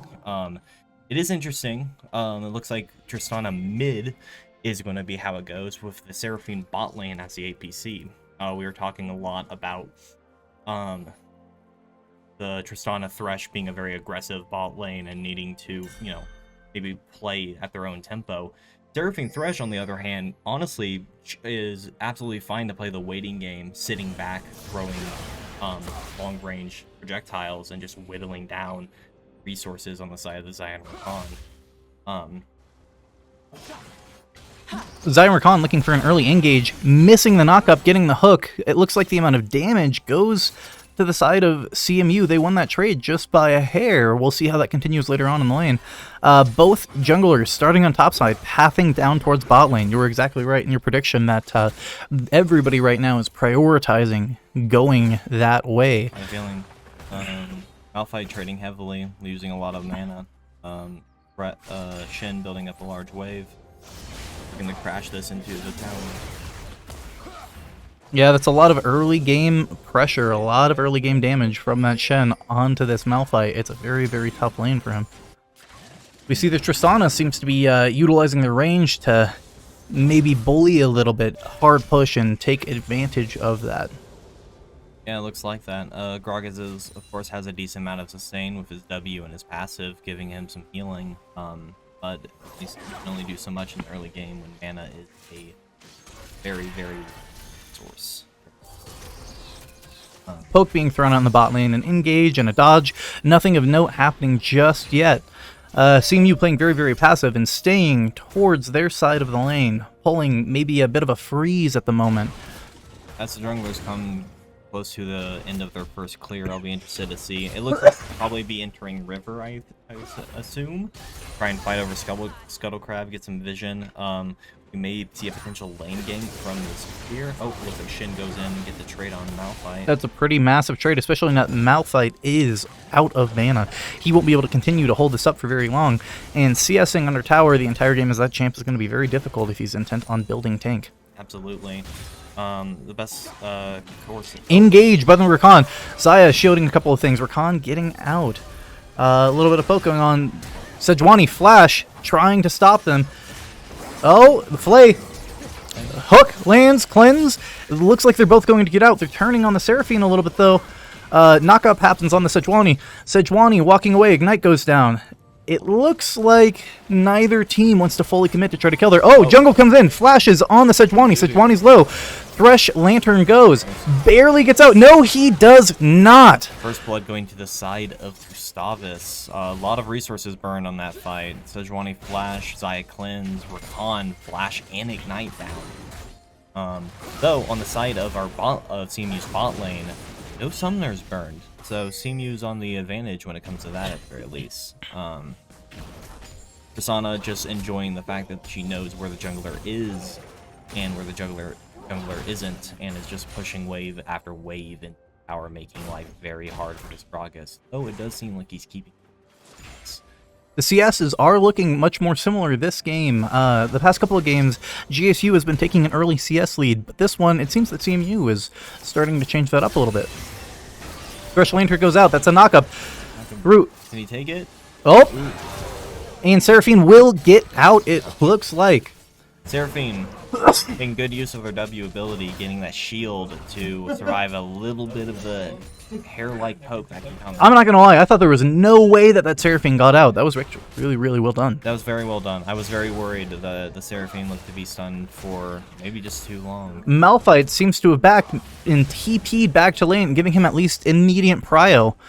Having full mana, he's able to use that to poke and retake priority of the lane. Absolutely. It looks like Gragas is running out of mana too and is going to be looking to back. Dragon has spawned. Grubs will be up in 30 seconds. We'll see which side the teams are starting to prioritize. We see Seraphine getting a little bit of vision around that dragon. Yeah, I'm trying to get some information to eventually contest if there is, but it looks like the junglers are converging top lane. Udyr trying They see each other. Udyr running away. Udyr running away. It looks like Grubs are spawning any second now.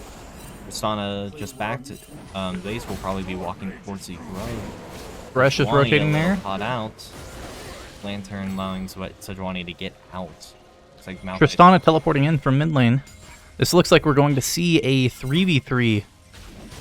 4v3. It looks like CMU is putting a lot of prio on getting these early grubs. It does leave Dragon up for Gustavus to go and try and trade it across the map. And while this is all happening, Zaya is shoving in a wave just to get prio just for that dragon. GCU is starting the dragon, looking to make that trade. CMU might be rotating down, but it doesn't look like they're going to make it in time. It looks like the Sejuani is going to be invading, looking to see if she can heal a couple of camps, but it looks like Gustavus' jungler is keeping on top of GCU gets dragon. Where is that? Seraphine throwing out a little bit of poke, harassing Zion. Rakan looking to engage. Does he find the angle? Does he get the knockup? Fresh is there. The root goes down. Lantern pulls out. Ignite used. Seraphine gets out alive. He is heavily chunked. And that is why the Thresh is so important in that lane. It allows the opportunity to ignore almost the Rakan engage. A little bit of trading happening up in the top lane. Looks like it's going on the side of Shen. Mid lane, Gragas gets a very good engage.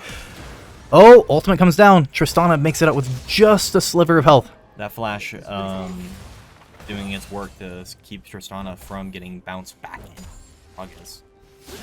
Though it does force out a back and allows Gragas to hard shovel. Like, on easy.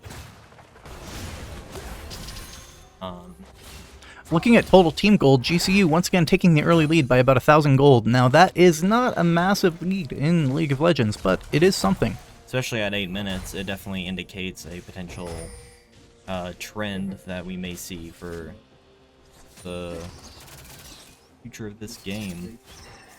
The biggest mix match seeming to happen in top lane. There's a pretty big top lane CS difference, 13. That's about the gold value of a kill. It is indeed, and looks like Malphite has the back on a wave as they are clashing. Really.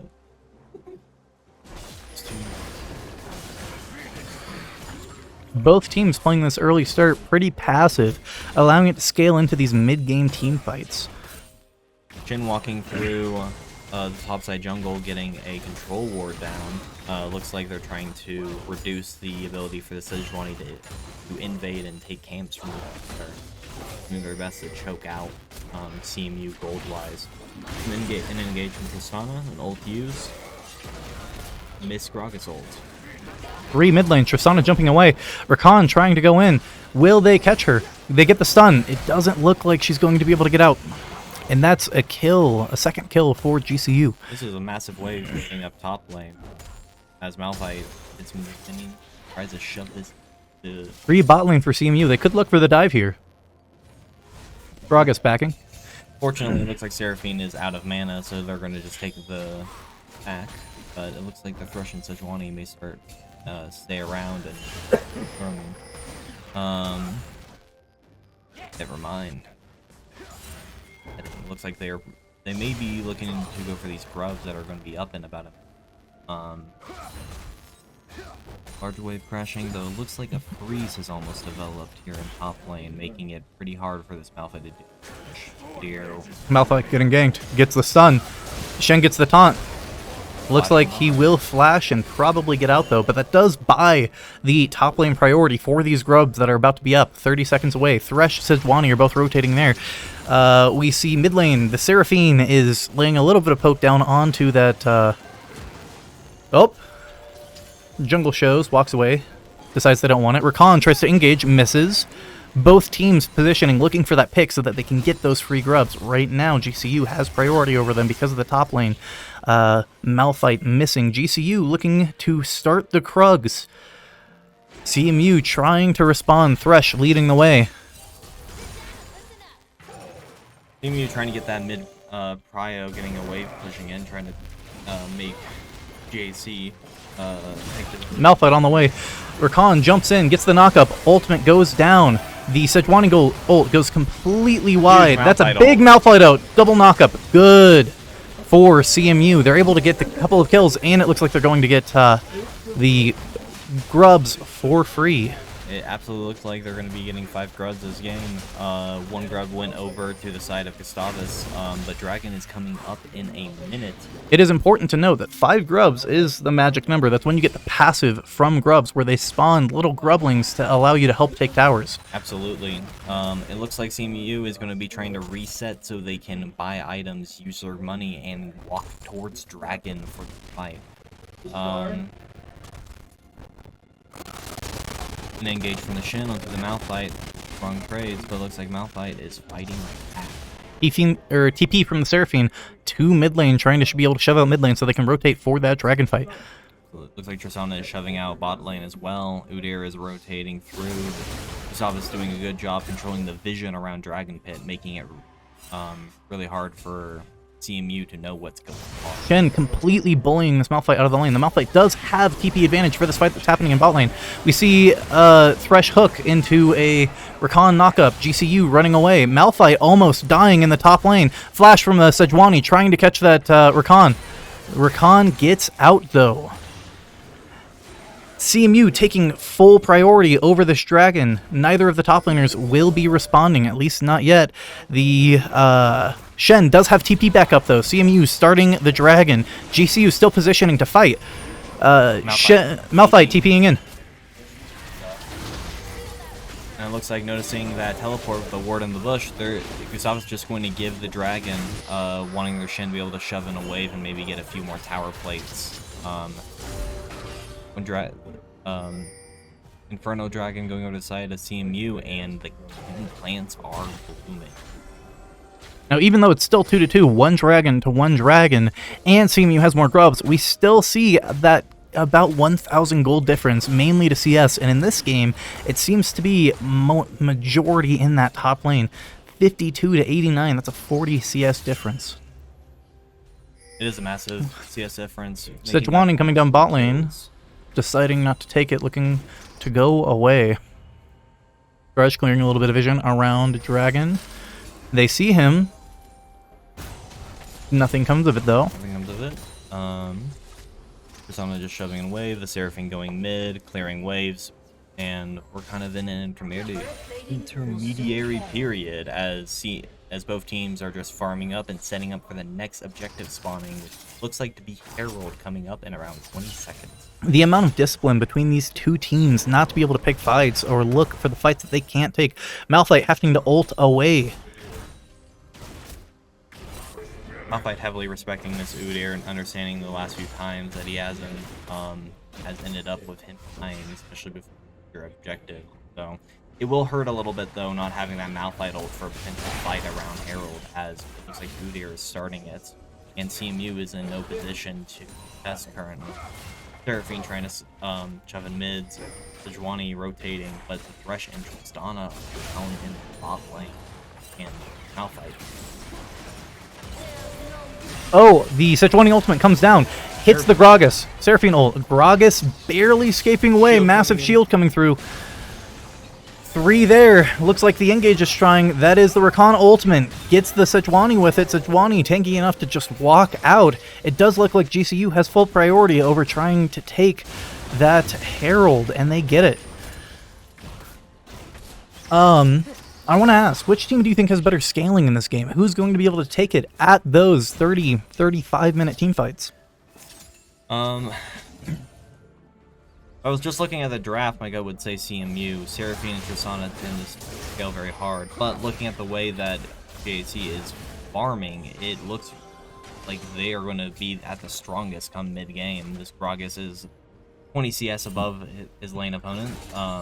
Sejuani looming topside, maybe being able to make a play here, but Malphite getting absolutely chunked. Sejuani pathing away. Looks like leaving Malphite to deal with his own problems.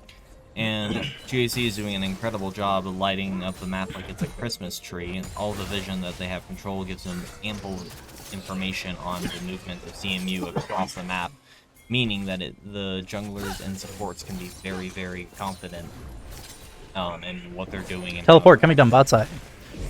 The Rift Herald has been dropped. They're trying to take this bot tower.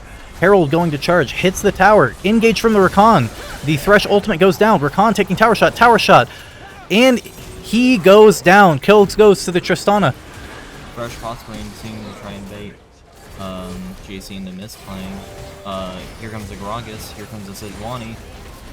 Seraphine goes down. Thresh goes down. Massive Xayah ult coming out. Sejuani will be taken down as well. Triple kill going over to the side. And it looks like they're going to get the tower from this too. Now that's a really, really tough fight for CMU. The gold lead now swapping into GCU's favor pretty heavily, almost a 4K difference. That'd be the first turret that went down this game, so GAC getting some extra value from that. Up tower looking on its last legs as well. Few more push waves from Shen, and it will come down crumbling. Though it does look mid towers are healthy, so that prio for objectives will still be in the side of CMU. Gragas gets massive damage on that Seraphine. Seraphine getting away though. A little bit of poke damage onto the Malphite. Malphite's starting to get the tank stats to be able to just stand there and take it though. Looking to go into a hollow radiance on the side of the Malphite. Another one being built by Sejuani. Looking for the engage, misses the hook. Good dodge. A good dodge from the Rakan on the side of Gustavus. Now CMU, if they're going to win this fight, they need to make up a little bit of this gold difference, primarily out of farm, taking the time to just slow down the game. They instead are trying to force this dragon fight. Malphite TPing in, leading to a 5v4. Shen does have TP. Pings across the map coming from Gustavus, telling the Shin to push in the wave, take the tower. Gustavus deciding to go mid lane and see about getting that T1 as well. Woohoo! The Gragas tries to steal Dragon, just barely fails. Gets an engage onto the Seraphine. They're running though. CMU running them down. Flash, hook, cleanse goes through. Seraphine R, Malphite R. Massive Xayah ultimate. And CMU seems to be winning this one. It doesn't look Gragas looking to get the flank, but they end up running away. CMU just taking the Rakan and being done with it, and that's a really good play. If they continue to chase that, they might have, well, lost the game just off of that fight. It was a good call from the side of Gustavus just to run mid, deciding that they wanted the value from getting a tower down than one measly Chemdrake. I'll be interested to see how it comes out. This Gragas missing the E, and so the Seraphine barely living. Might kill him. This Gragas is very, very scary. Almost 2 items now, and gonna start getting the AP that they need to just kind of walk into anyone and just come out. Just like this. These strong trades coming out from Gragas. Half health Massive already. damage. Misses the ultimate. Flashes. Flash ult and doesn't Fails to get the kill though. Big dive coming down top lane. There's 4 there. Malphite going to go down most likely. Malphite having no Flashing ult. away. Escape. Sejuani shows up. Slows. Sejuani running, though. Malphite dying, tower goes down. Seraphine pushing in a wave on the mid tower. Teleport coming down from the side of Gustavus from Shin, trying to defend it. Seems to back off. Engage onto the Sejuani, doesn't pan out, though. Sejuani Trying to take the tower, just ignoring him, taking the tower underneath him. Sejuani getting the stun, though. Teleport coming in from the Tristana, I believe. Could be a strong fight for on the CMU. Good. Seraphine's there. Okay, that's huge. That's huge. That's 2 down. They continue to chase. Are they going to be able to catch him, though? It does not look like it. I will say it was a oh wow. The bomb from the Tristana on the Rakan as the Rakan dashed in exploded right in the face of the Zaya, chunking her out as well, which led to CMU being able to get those picks. GCU prioritizing that bot tower. The Malphite shows up. CMU taking Baron. GCU seems to be responding to it. They see it. They notice it. But they don't have people on the map to maybe contest it, though it looks like CMU will actually respect them and will back off of the Baron, looking to maybe go top lane and try and get that tower instead, realizing they don't quite have the damage yet that they need to be able to force out a Baron. Shin pushing down the mid lane, Malphite in the bot lane pushing it out, and CMU backing and resetting. GCU pushing mid lane. Not quite hitting up to the tower yet, but instead utilizing that line of scrimmage difference to be able to go and take camps, deny farm, deny gold to CMU. Engage from the Rakan does not land. Malphite is able to just walk it out. Gustavus still focusing around that Baron, trying to get vision and trying to get control of the area. Looks like CMU also has a similar idea, trying to test this Baron. Big engage onto the Malphite. Malphite taking enough to once again just kind of walk out. GCU showing to bot lane, though, telling CMU that they have the priority to go and maybe make a play mid lane.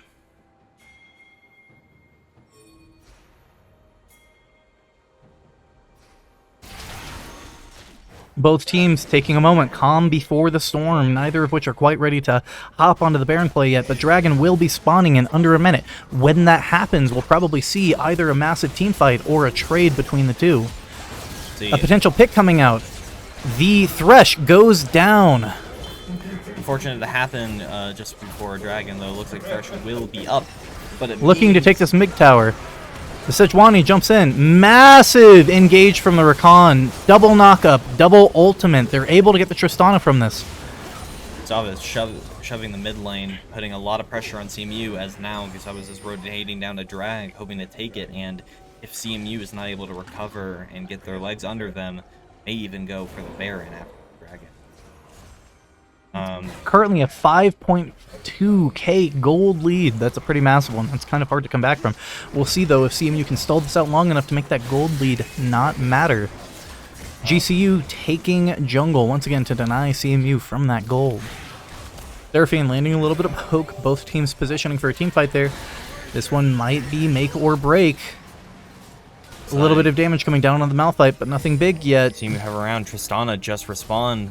Tristana's running down to be at this fight, but CMU is in a 4v5 position, though it does look like Gustavus is backing.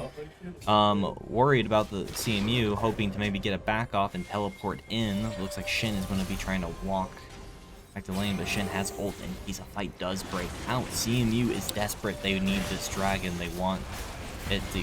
Gragas on the flank. Gustavus walking up.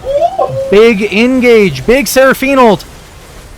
Bunch of ultimates coming down. Damage going everywhere. Gustavus getting a kill. CMU getting a kill. CMU giving another kill. That Gragas is just too big. Triple kill to the Gragas. GCU will get Dragon here.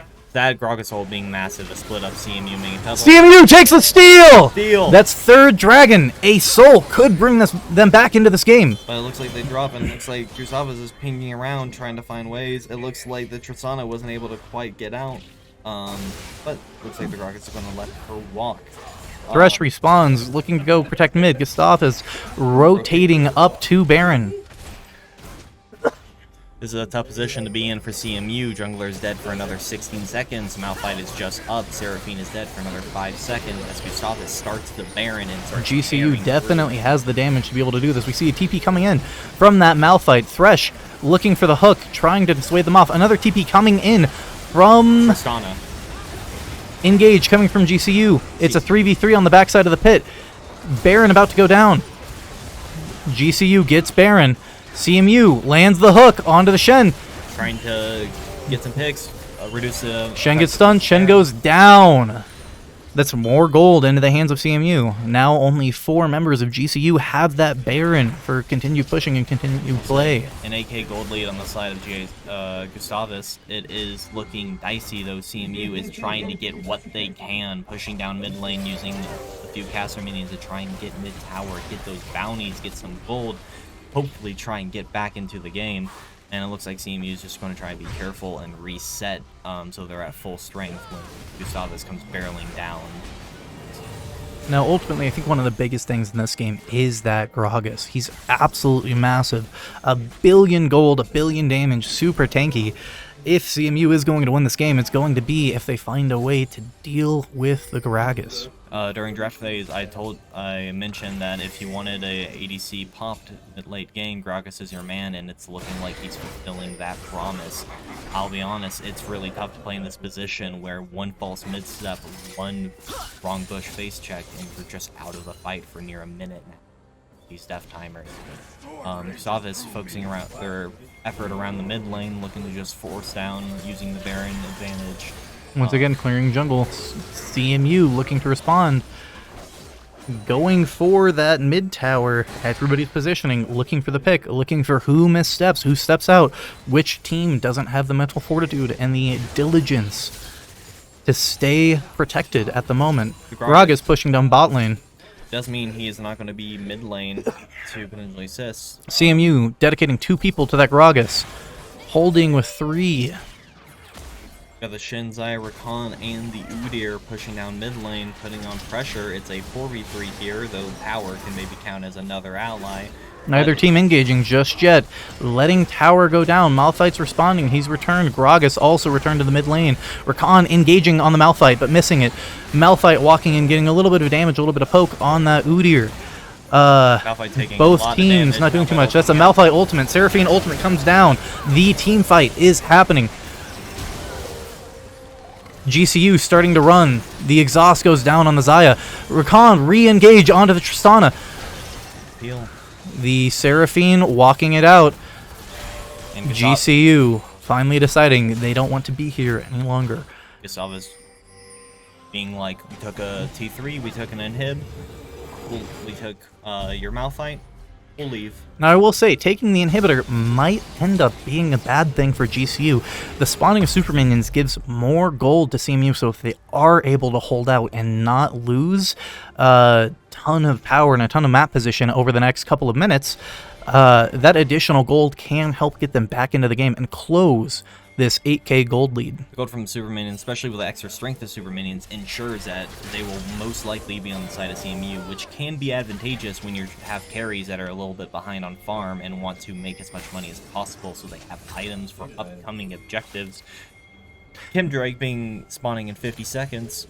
That'll be Soul for CMU, second for GCU. GCU looking to get a pick. CMU being able to run away. GCU just so brutal at taking all of the farm away from the Sejuani. GCU has complete dominance over the jungle, establishing vision control, and that's going to be really, really hard for CMU to try to push through in order to contest this dragon. CMU really, really, really wants it, though, because it is their soul. Once more calling attention to some of the vision Gustavus has set out in CMU's bot side jungle, it makes it really hard for CMU to enter and try and contest drag, because Gustavus knows they're coming. They're able to set up a push camp and maybe catch CMU off guard. GCU about to take that top tower, it looks like. A little bit of poke coming in from the Gragas. CMU trying to go in. There's a death push that happens. It's onto the Thresh. Thresh goes down. CMU pretty good at landing a little bit of poke, but trading one for none there is really, really bad at their prospects of getting this. The Gragas jumps over the wall to jump right back. Over the wall. CMU is desperate, but they're in a 3v4 position, and Gustavus just took the Kim Drake, and so CMU needs to back off or risk. Although winning that Cam Drake would have been huge, losing it is not that big of a deal for CMU because it was not Soul. It's only second Drake for GCU. GCU looking for that engage in the mid lane. Tristana is able to ult away 2 people. The Rakan engage doesn't quite land. Rakan able to get out though. Udyr heavily chunked out, so it looks like Gustavus is going to back off. Not going to get much, though this Gragas is pushing down bot lane, and it looks like he's going to walk up. And that is bot tower gone. Looks like bot T2 also got taken down by the Shin sometime in the last few minutes. So something else really important to say is the tier 2 towers have an accelerant effect on the game. They give a massive amount of gold, so GCU getting those 2 towers only serves to further their gold lead. That's the reason that CMU is currently at a 10k gold deficit. It's a very tough position to be in for CMU. Baron is up in 26 seconds, and it looks like Gustavus wants it. CMU understands that, and they're trying to contest the best they can, but they keep hitting Scryer Blooms and finding more and more vision in their own jungle. Gustavus knows where they are, and they don't know where Gustavus is. Seraphine sign leading. She does have TP up, though, so she could be there for a fight. This next fight, this Baron fight, will likely decide the results of this game. Tristana trying to catch mid lane, Super Minions pushing down, and this is where Super Minions start being disadvantageous for the other team facing them. GCU looking to get picks. Looks like they're going to catch them. They found a couple over the wall. Thresh That trying to get the blast Malphite plant. gets out. It's the 2 tanks. If anybody can walk it out, it's them. Thresh flaying. Thresh ultimate comes down. Seraphine landing a little bit of poke. That Shen is out of position. The Rakan looking for a big engage. Udyr on the flank. Gets the big engage. The team's slightly out of it though, so there's Fast no turn massive people. follow-up. Big fight happening. Both the tanks going down, looks like. Killing the Tristana.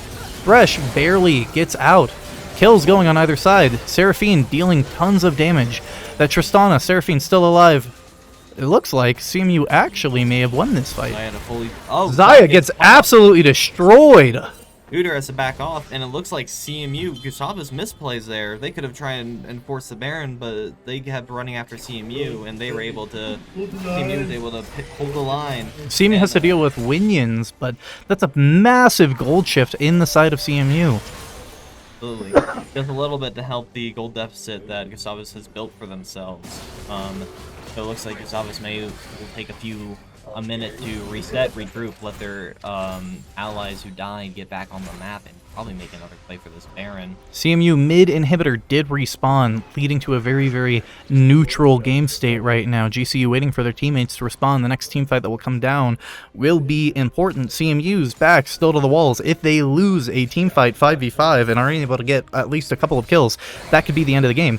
On the contrary, even if they win a 5v5 and get all 5 kills, they're still going to be in it for a little bit longer. That said, with the last fight going in the way of CMU, this game is looking to maybe have some hope for them. CMU has not given up yet, but it looks like they are all grouping on the side of bot lane, with Dragonaut up for another minute and seconds.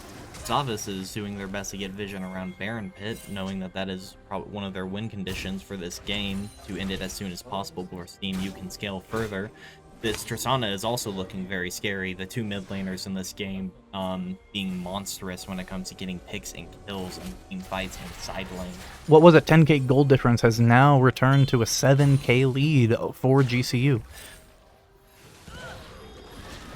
Tristana starting to absolutely pop off though. 8 kills, looking to be approaching full build. That gold difference that we're seeing is going to stop mattering here pretty soon. The lane being shoved in by Shin on the bot lane. It looks like Baron. Seraphine responding to it. Thresh maybe looking to come around, maybe take the pick. Shen walking away. There's looking 3 people mid lane. Potential death bush angle here. Game is slowing out a little bit. 40 seconds left on Dragon Spawn. Gustavus wanting it to get their beyond the soul. And the death push seems to have pulled off. 2 tanks walked into it. The Thresh being caught out. Thresh still somehow alive, but does go down. CMU throwing some poke, trying to get additional damage. They engage onto the Seraphine. Seraphine maybe being able to walk it out. In that time, the Sejuani goes down. Seraphine, oh my goodness. Gragas over the wall, capitalizing on the Rakan ult. That's tough. Looks like Gustavus is going to shove down bot lane. And that Gragas, an absolute monster running this game. Dragon is up, but it doesn't look like Gustavus. Malphite trying to get a pick. There's a massive shield on the side of the Rakan. Shinnel coming in to save the Xayah even on 200 HP. Her effective HP is 1,000. Malphite getting taunted. Going down. Going down. Gustavus, Thresh is up. Will he be able to defend? Gustavus having a minion wave. The Xayah, a lot of Thresh wave lands a clear. hook. Throwing them under tower. Gets engaged on. He's taunted. Tower goes down. CMU is fighting for their lines, but it looks like Gustavus is win. Well, Sejuani up. anything. Tristana up. Tristana is big. Will they be able to get the picks? It does not look like it. And that is the end of the match. Going to GCU. Will be the end of the series, and that will be the end of CMU's run for finals. To all of our viewers, we'd like to thank you for watching today. This absolutely phenomenal match fought by two really, really good teams. I'd like to thank everybody on behalf of the media team. It's been a blast to stream for all of y'all. There will probably not be very many streams for the rest of the season. So I will probably bid you adieu. It's been a pleasure. And from CMU Podcast, All right. good night. Later. Good night.